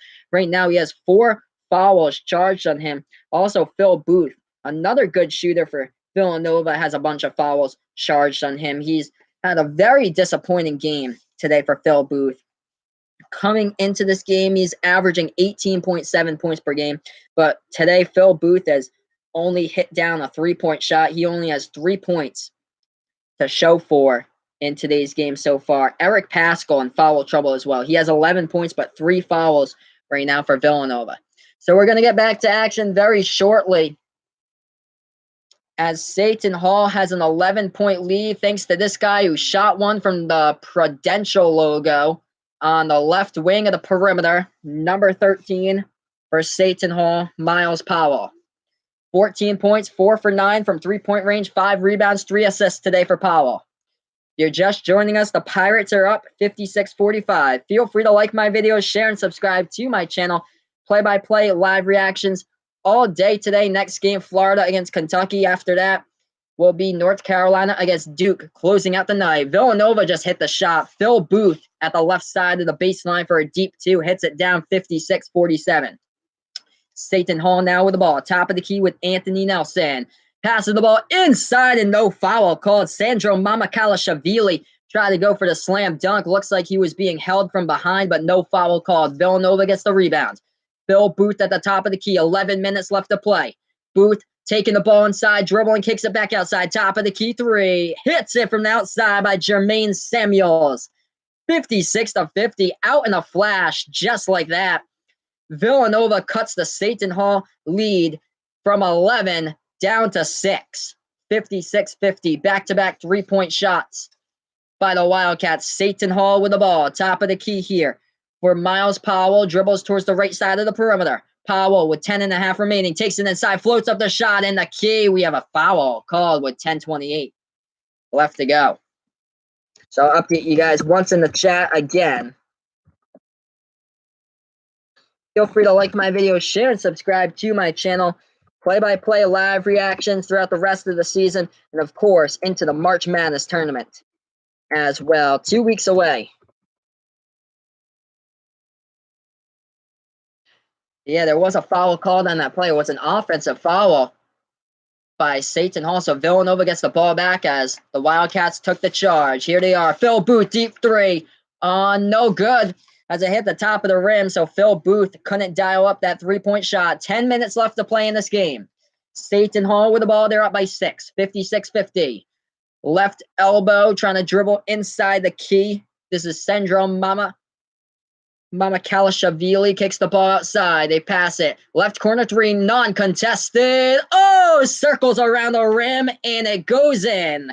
Jared Roden having a great game for Seton Hall. Coming off the bench, he averages 3 points per game, but today, I think he has, I think that's his 15th point of the game. He's had an incredible game. 59-50. Seton Hall up by 9. Right corner three, sinks it from the outside by Villanova. Sadiq Bey hits the three-point shot with 9:20 remaining. 59-53. Seton Hall with the ball. They pass the timeline. This is Anthony Nelson driving towards the left side of the perimeter, now to the top of the key. Left side of the perimeter towards the Prudential logo. Passes the ball to Michael Enzi, backing his way in the key. Enzi, jumper in the key, hits it for the Pirates. 61-53. They're up by 8. Seton Hall with an 8-point lead. 8:50 left to go. Villanova passes the timeline with Phil Booth, who has the ball. He passes the ball left side of the perimeter as the ball goes to the baseline now. Dribbling baseline, trying to take it inside. Jermaine Samuels, no good, too strong off the glass. Ball goes out of bounds. And I think it was last touch by Seton Hall, so Villanova should be able to get the ball back here on the inbounds.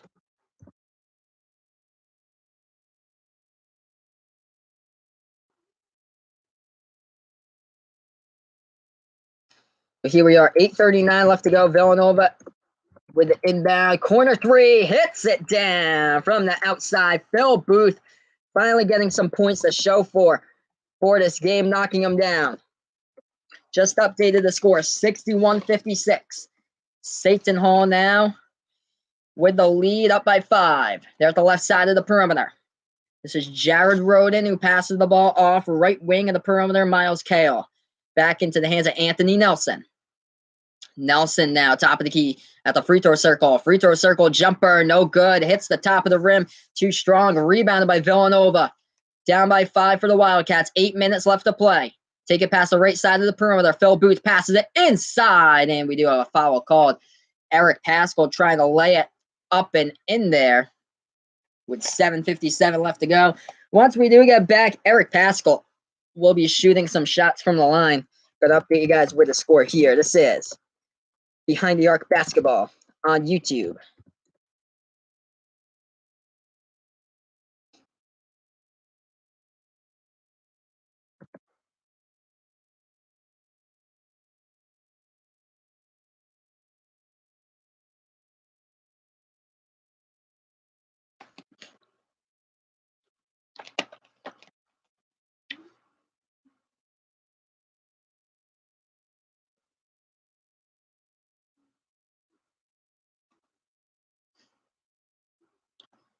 So right now, pretty good game between both of these teams, trading three-point shots.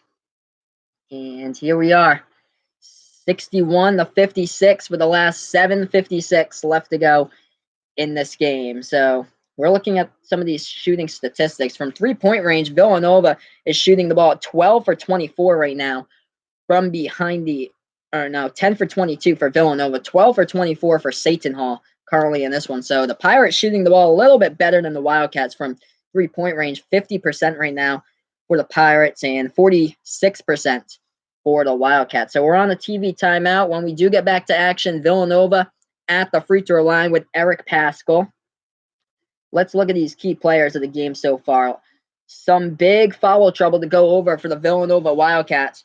3 fouls for Phil Booth and Eric Paschal, and 4 fouls for Colin Gillespie. Currently in this game, he has 17 points. He's leading the scoring for Villanova. But nevertheless, Phil Booth a few minutes ago was only held to 3 points. Right now, he's kicked that point percentage up as now he has 8 points. So Phil Booth has hit a couple of 3-point shots here and there to finally get the scoring going. Coming into this game, Booth was the leading scorer for the Villanova Wildcats. He averages 18.7 points per game coming into this one. Also ranks 5th in the Big East in points scored per game. So on the other side for Seton Hall, there's 3 players right now with double-digit points. It's the Miles and Miles show, 16 points for Miles Kale leading the way for the Pirates, 14 points by Miles Powell right behind the other Miles, and then Sandro Mamukalashvili has 10 points to show for. Currently 15 rebounds at this stage of the game from Mamukalashvili for Seton Hall. So we're going to get back to action very soon between Seton Hall and Villanova. We have 1:35 between Auburn and Tennessee. Number 5 Tennessee is down by 3 against Auburn, 75-72. But here we are in this one, 7:56 left to go. And Eric Paschal at the free throw line for Villanova.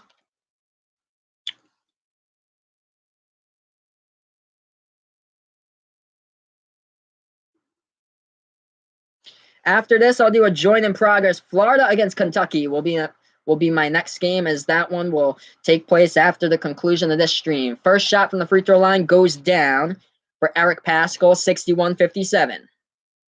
Second shot, and hits them both. Villanova down by 3, 61-58 with 7:57 left to go. Seton Hall takes it past the timeline. They're at the left side of the perimeter here. This is Jared Roden with the ball. He passes it off to Quincy McKnight, who's back in the game. Passes lob over the top underneath the basket. No good off the backboard. Second attempt, no good on the tip-in, rebounded by Villanova. So 2 missed shots underneath the basket there by Seton Hall. Villanova down by 3 with 7.5 left to go. They have the ball. Phil Booth passing around the left side of the perimeter to the left corner, and the ball bounces out of bounds. But the Wildcats will get the ball back. It was the last touch by Seton Hall with 7:23 left to go. So Joe Cramo to inbound it here for Villanova. 7:23 left. He's looking for somebody who's open to pass it to. Does. Pass it left wing of the perimeter. Puts it out to the right wing now of the perimeter. Cramo feeds it inside underneath the basket. One man to beat. No good off the rim by Villanova. Fight for the ball, and Seton Hall gets it on the rebound. Jared Roden coming away with a rebound for the Pirates. They're at the left side of the perimeter towards the Prudential logo, trying to dribble inside, and another foul called by the Wildcats. Joe Cramo on the reach-in with 7:02 left to go.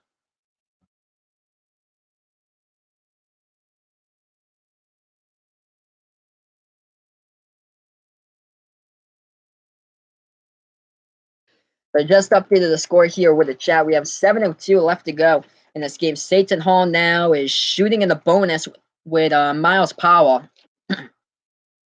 He's an 86% free throw shooter this season. He's a perfect 2 for 2 today.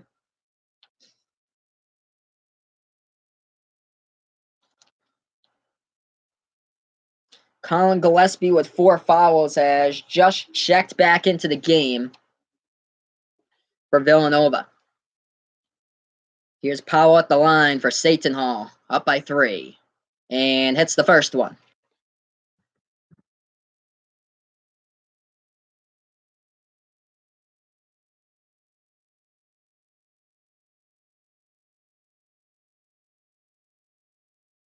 62-58, and make it 63. Miles Powell, another perfect 2 for 2, perfect 4 for 4 today, shooting at the charity stripe. 7 minutes left to play. Villanova with the ball. They take it past the timeline with Gillespie, who's in a lot of foul trouble with 4 fouls, but leading the way with 17 points. He's dribbling at the left side of the perimeter. Gillespie to the top of the key, passes it off to Phil Booth. Phil Booth with 6:43 left to go. At the top of the key, passes Gillespie, deep three, right wing, knocks it down. We got ourselves a 2-point game. Colin Gillespie with a huge 3-point shot. He has 20 today. 63-61. Seton Hall up by 2. 6.5 left to go. Quincy McKnight passes the timeline for the Pirates. He's at the top of the key for the Pirates. Passes the ball right wing of the perimeter. For Seton Hall, he's guarded by Gillespie. Gillespie in a lot of foul trouble. Takes the 3-point jumper. No good. Offensive rebound by Michael Enzi of Seton Hall. Kicks it back outside. Left wing 3. No good by Mamu Kalashvili. Another offensive rebound by Seton Hall. With 6 minutes left to go. Top of the key, Quincy McKnight sets up the offense again. 20 on the shot clock, and Quincy McKnight just turned. Oh, yeah, he just turned over the ball with 5:57 left to go. Wow. So McKnight dribbling towards the right side of the perimeter here in the replay, and he just stumbled with the ball, and he thought that somebody was out towards the right corner of the perimeter to pass it to, and no, it's imaginary person right there, and the ball goes out of bounds. That was not a good turnover. Villanova now down by 2 with 5:40 left to play, trying to drive to the basket. Eric Pascal kicks the ball back outside. It's stolen. Stolen by Seton Hall, driving to the bucket, and it gets blocked to the cheerleader section. Huge block by Villanova to prevent Seton Hall from scoring off the fast break. 5:33 left to go. So, wow. On this replay, number 13, that's Miles Powell, who's trying to drive to the basket, and Phil Booth with a clean block. Blocks it. So Powell's shot won't fall into the basket. Seton Hall gets the inbound. They're at the right side of the perimeter. They put the ball into the hands of Quincy McKnight. Top of the key, McKnight passes the ball left wing of the perimeter. Miles Powell dribbling with the ball. Passes right wing behind the perimeter. Quincy McKnight. 5:18 left to go inside the key. Floats up the shot, and he's fouled. And Phil Booth gets charged with a foul. I believe that's his 4th as well. Yep. Colin Gillespie and Phil Booth. 2 of the top 3-point shooters on this team, both with 4 fouls. First shot goes down from the free throw line. Colin Gillespie checking back into this game.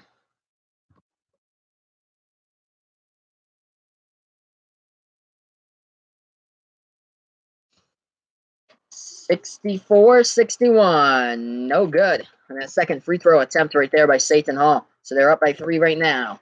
Just updated the score. Villanova with the ball with Colin Gillespie. Takes it past the timeline with 5:05 left to go in this game. Gillespie dribbling now at the right side of the perimeter. Passes the ball to the top of the key to Phil Booth. Both of these players in deep foul trouble with 4 fouls committed. Phil Booth, top of the key, 3 on the shot clock, trying to take it inside. Going past defenders, up and in. He lays it in by Phil Booth with a 1-point game, 64-63. 4:40 left to go. Seton Hall with the ball. They're at the right side of the perimeter with Quincy McKnight.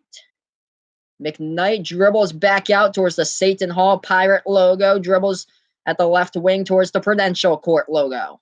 Passes the ball off to Miles Powell. Dribbling past defenders as well, up and in. Doing the same thing that Phil Booth just did and putting it off the glass with his right hand to lay it up and in with 4:15 left to go. Trading right there on the play. They are both trading layups on back-to-back plays, 66-63.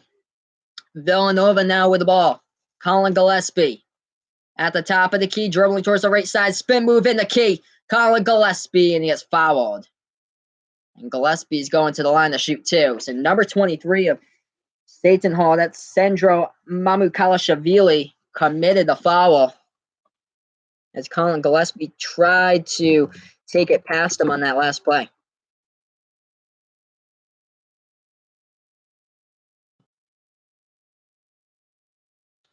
Good game here with both of these teams. After the conclusion of this one, I'll be jumping over to my next stream in my next video, Florida against Kentucky, so feel free to join me in that one as well. North Carolina against Duke, closing out the night at 6 p.m. Eastern time. I'm going to update the score for you guys right here. We do have 3:57 left to go. And the three-point game. I'm going to check up on that other score going on in college basketball. Syracuse against Clemson right now. Looks like they're on a commercial break as well. So either that game finished or that game's still playing. But let's see. With these games, 20 seconds left. Number 5 Tennessee is losing against Auburn 82-78 with 20 seconds remaining. Number 14 Florida State finally bursting out in the second half as they're up against Wake Forest at the moment, 60-48.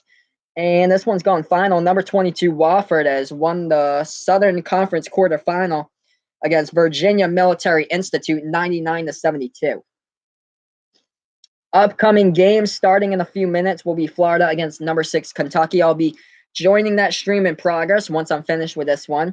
Number 8 Texas Tech plays at Ames, Iowa at Iowa State in that one. Iowa State coming off a really bad loss against West Virginia earlier this week. Baylor playing at number 13 Kansas. Kansas has won the Big 12 for the past 14 seasons, and this is the first time since 2004 that they will not win the Big 12 regular season title. That is currently a share between Texas Tech and Kansas State at the moment, as Kansas lost against Oklahoma earlier this week that knocked them out of the contention for the Big 12 regular season title. Number 11 Purdue trying to come back after their loss against Minnesota earlier in the week. Huge win for Minnesota, who's on the bubble as well. Number 11 Purdue playing at Northwestern in that game, and number 16 Marquette. We'll see if they can get back to rolling as they host Georgetown at 2:30.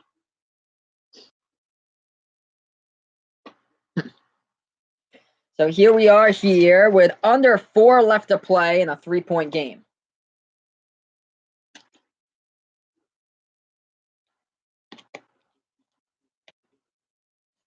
$66-63. What a game between both of these teams.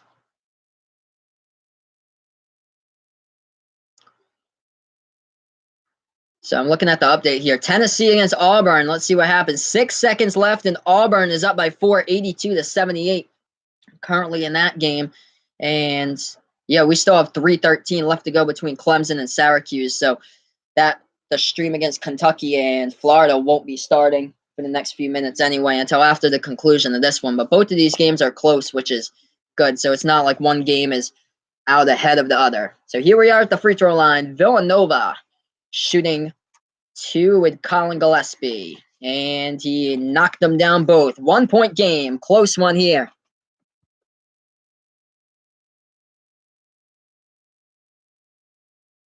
Jay Wright just brought out Colin Gillespie because he does have those 4 fouls. Right now, back to action here. Seton all up by 1. And they get the basket underneath. Lob pass over the top, and it goes in as he banks it home off the glass. That's number 1, Michael Enzi, who hits that shot home for the Pirates, 68-65. 3.5 minutes remaining. Villanova with the ball. Top of the key with Phil Booth.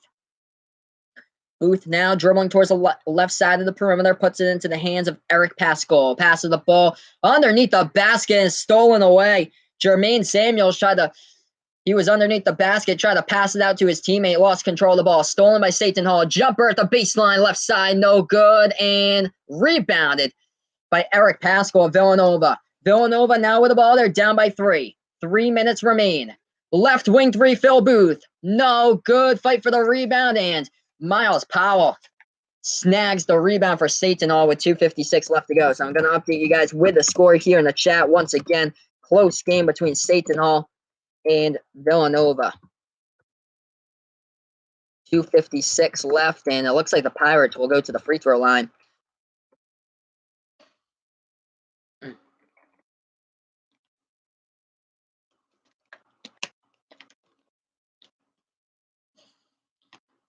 Yeah, this week's been full of close games. It's been great. It's been a pleasure to see some close games in here. Unlike other games this season, Providence beating Butler 83-70. So that game has gone final. That wasn't even close from the start. I think Providence was up like 71-48 at one time in that game. But here we are between both of these teams. And this is going to be a dog fight to the finish. 2:56 left to go. And the refs at the review stand right now. There might have been an elbow by Eric Pascal on the rebound for Villanova underneath the basket.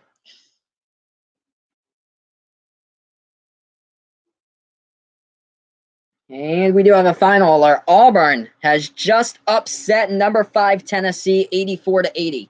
So that game has just gone final. Grant Williams with 25 points, 9 rebounds, and looks like Chuma Okay of Auburn, 22 points, 5 rebounds there. Admiral Schofield, 13 points for Tennessee as well. So Auburn with a huge upset against Tennessee today. I think that's Tennessee's first loss against a non-top 25 team this season. They played Vanderbilt really close. I think that game was at Vanderbilt, and they were tied up, and they went into overtime, and Tennessee won in OT. And Vanderbilt's currently winless in the SEC.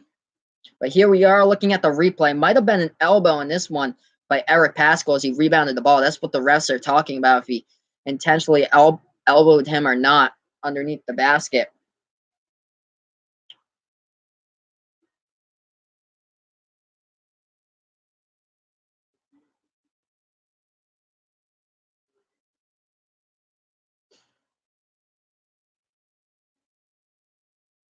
We have 2:56 left to go. 68-65, and here we are back to action. Seton Hall will get the basketball, so they get the inbound here. Now they're at the top of the key with it. They were wide open at the top of the key. They should have went for the shot. They float the ball over the top, and no good on the first shot. Kicks the ball back outside, though. Top of the key, trying to drive to the basket in the lane. Floats up the shot, no good. Offensive rebound, put back, and it goes in for number 23, Sendro Mamukalashvili. 70-65, 5-point lead by Seton Hall. 2:25 left to go. Villanova with the ball as they pass the right side of the timeline. Phil Booth dribbling, calling out the play.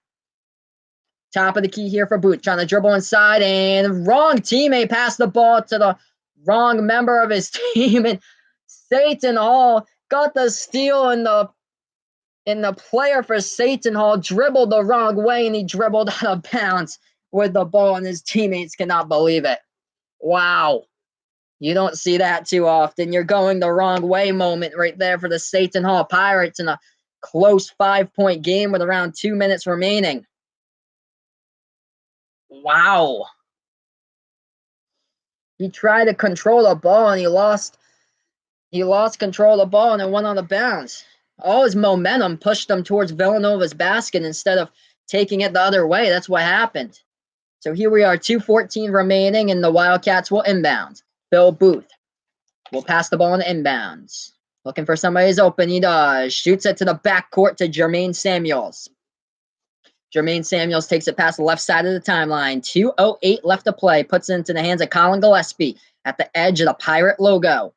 2 minutes left to go. Gillespie at the right side of the perimeter. Dribbles to the right corner. Looking for somebody who's open. He's double teamed with 13 left to go. And Villanova and Jay Wright, they do call a timeout. That was a crucial timeout. 60. Wow.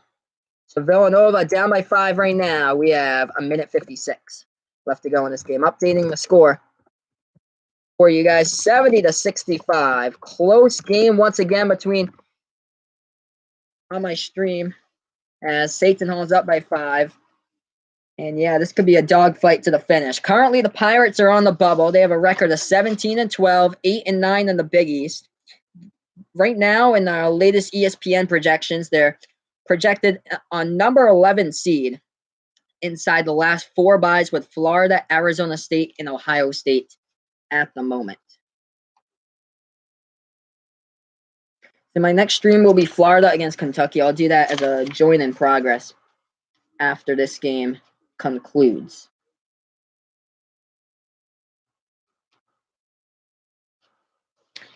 So let's see. We're on a commercial break right now. Just checking to see. Yes, Syracuse against Clemson. That has 27.5 seconds remaining. It looks like Clemson is going to win this game. So that's a huge game to stay alive on the bubble. So it looks like Clemson will improve to 19-12 overall. Syracuse will drop to 19-12 overall as well. So that is a huge win for the Clemson Tigers today, as they have 23 seconds remaining before this game goes over. Doesn't look like Syracuse is going to follow. They're down by 12 anyway. Clemson's running out the clock. So that game is over. And here we are. We're getting ready to go back to action. So Villanova to inbound it here with 1:56 left to go. A lot of close games in college basketball today.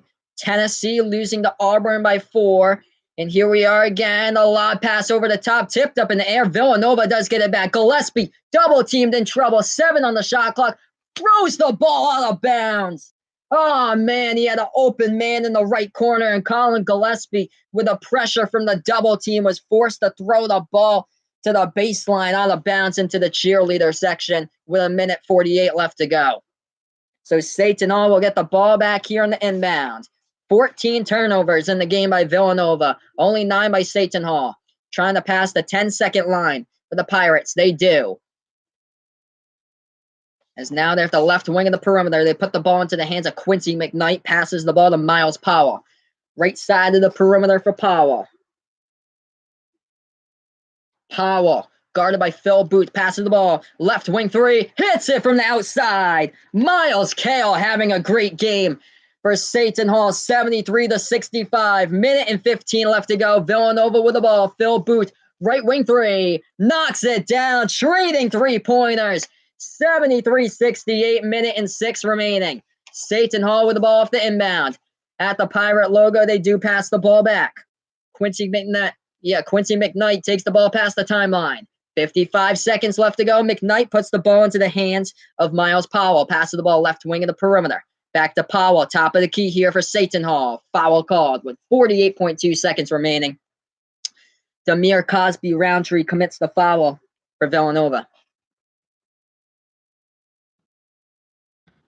I'm going to update you guys with the score here in the chat.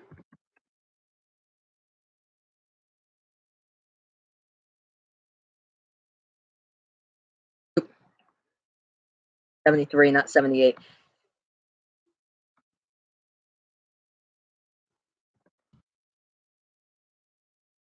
(73-68) the score right now.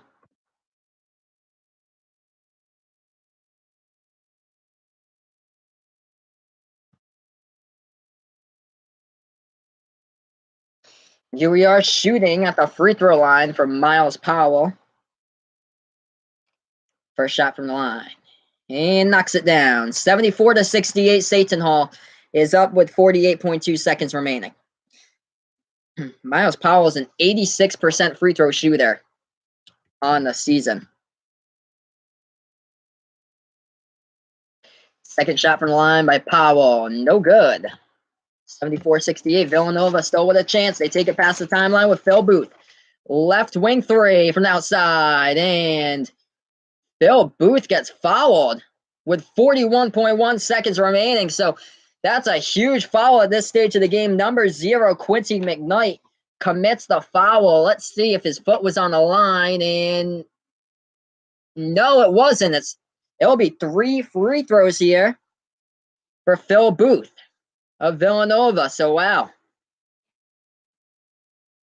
I'll update you guys with the score once again. So here we are, 74-68, and Villanova will have the chance to shoot 3 shots from the line with Phil Booth, who's a 75% free throw shooter. He's also first on the team in points scored per game, averages 18.7 points per game coming into this one. This is stream number 1 out of 3 streams today. Join me for the next game. I'll be doing the stream in progress, joining in Kentucky against Florida. That game will get underway momentarily. I'll have the stream for you guys in that game. And then tonight, 6 p.m. Eastern time, North Carolina against Duke, number 4 against number 3. So Phil Booth was just fouled from the 3-point line, so he'll be going to the line to shoot 3. Interesting game here between both of these teams. Villanova and Seton Hall could be going down to the wire. Here we are, Phil Booth, a 75% shooter this season. Hits his first. 74-69. Villanova now down by 5. Second shot from the line by Phil Booth coming up. Hits it down. 74-70. If you haven't done so already, feel free to like my video, share, and subscribe to my channel. I'll be doing play-by-play live reactions all season long and into the March Madness tournament. Here we are, Phil Booth, perfect 3 for 3 as they update the chat. 3-point game, 74-71. Seton Hall up by 3. 41.1 seconds remaining. Pirates to inbound. Villanova is 15 for 16 on free throw shooting during this game. Seton Hall trying to take it past the timeline. Miles Powell with the ball, and he does get fouled with 37.3 seconds remaining. So here we are back at the charity stripe once again.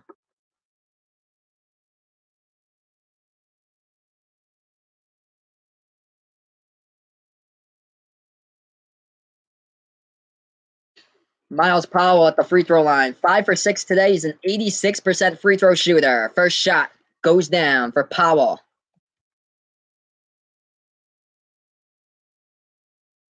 Leading scorers here. Colin Gillespie with 22 points today for Villanova.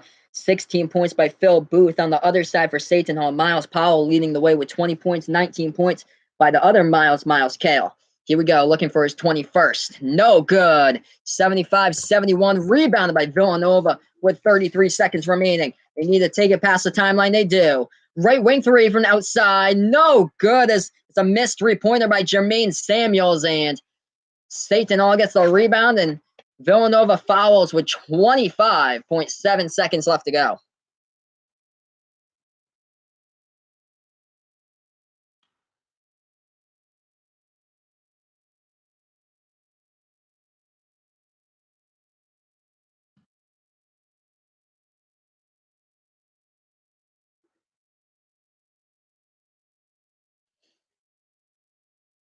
So here we go. Seton Hall back at the free throw line to shoot 2 more at the charity stripe. We have 25.7 seconds remaining. It looks like it'll be Michael Enzi, the senior from Nigeria, playing in his last home game today. A 66% free throw shooter will be going to the line to shoot 2 and knocks down his first at 76-71.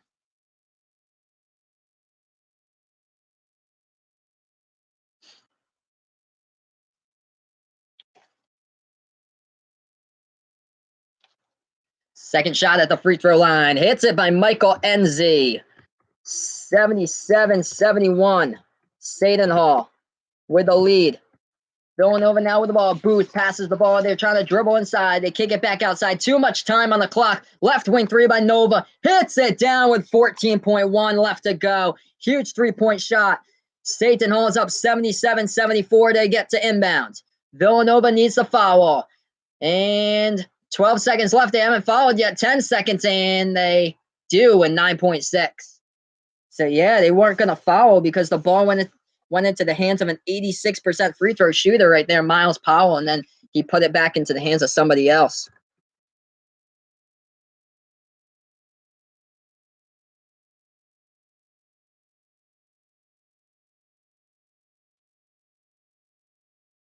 Wow, and yeah, it looks like Villanova could possibly be done. Jay Wright just got a technical foul for trying to sneak in a timeout for his team, and Villanova doesn't have any timeouts left. Wow.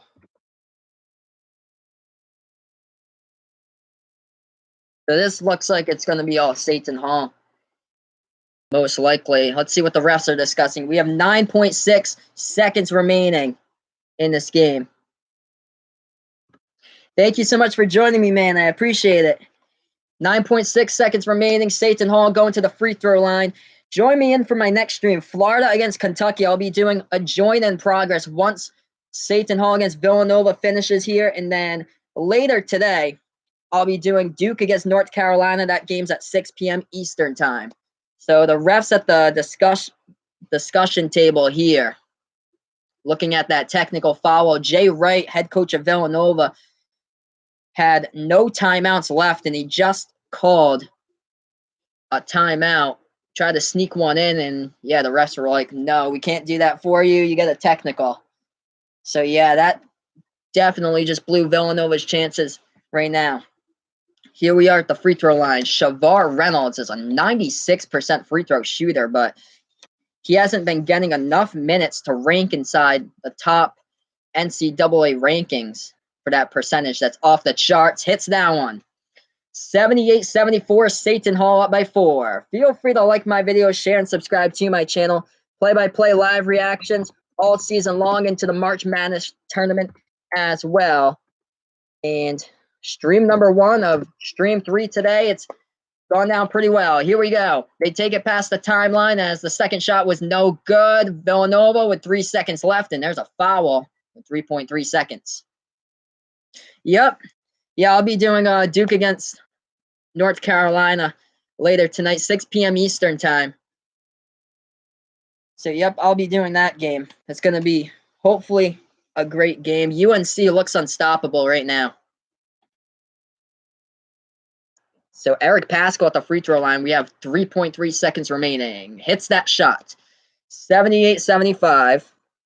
I've had so many close games this week. LSU against Florida went into overtime. Oh, in the second shot, looks like there was a lane violation possibly on it. Hey, thank you so much, man. I appreciate it. They're 78-75, and there was a timeout called by Seton Hall. So they burned their second to last timeout. Going to update you guys with the score here. I'll be doing this all season long, play-by-play live reactions to college basketball games, keeping you in the know in the March Madness tournament about 2 weeks away. So stay tuned here for Behind the Arc Basketball on YouTube. This is only my first game out of 2 more that I'll be doing. Join in progress for the next one, number 6 Kentucky hosting Florida. As I have that video scheduled, I'll be going live after the conclusion of Villanova against Seton Hall. And then tonight, 6 p.m. Eastern time, Duke against North Carolina. Here we are, 3.3 seconds remaining. And the Pirates with a huge upset here as they're 3 seconds away from moving to 18-12 overall and an even 9-9 in the Big East. Seton Hall right now on the bubble, projected to be a number 11 seed inside the last 4 byes with Florida, Arizona State, and Ohio State. The Pirates here to inbound. They pass the ball on a quick foul called by Villanova with 2.7 left to go.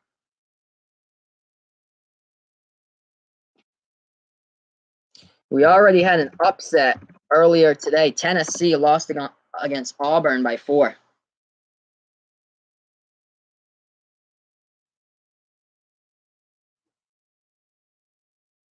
Yeah, definitely. Thank you so much, man. I appreciate it.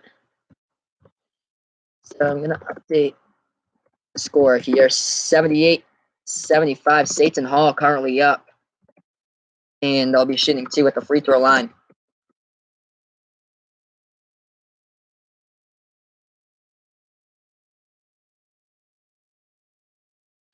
Here we are. Shavar Reynolds, who's a 96% free throw shooter, is at the free throw line coming into this game. He's 1 for 2 today.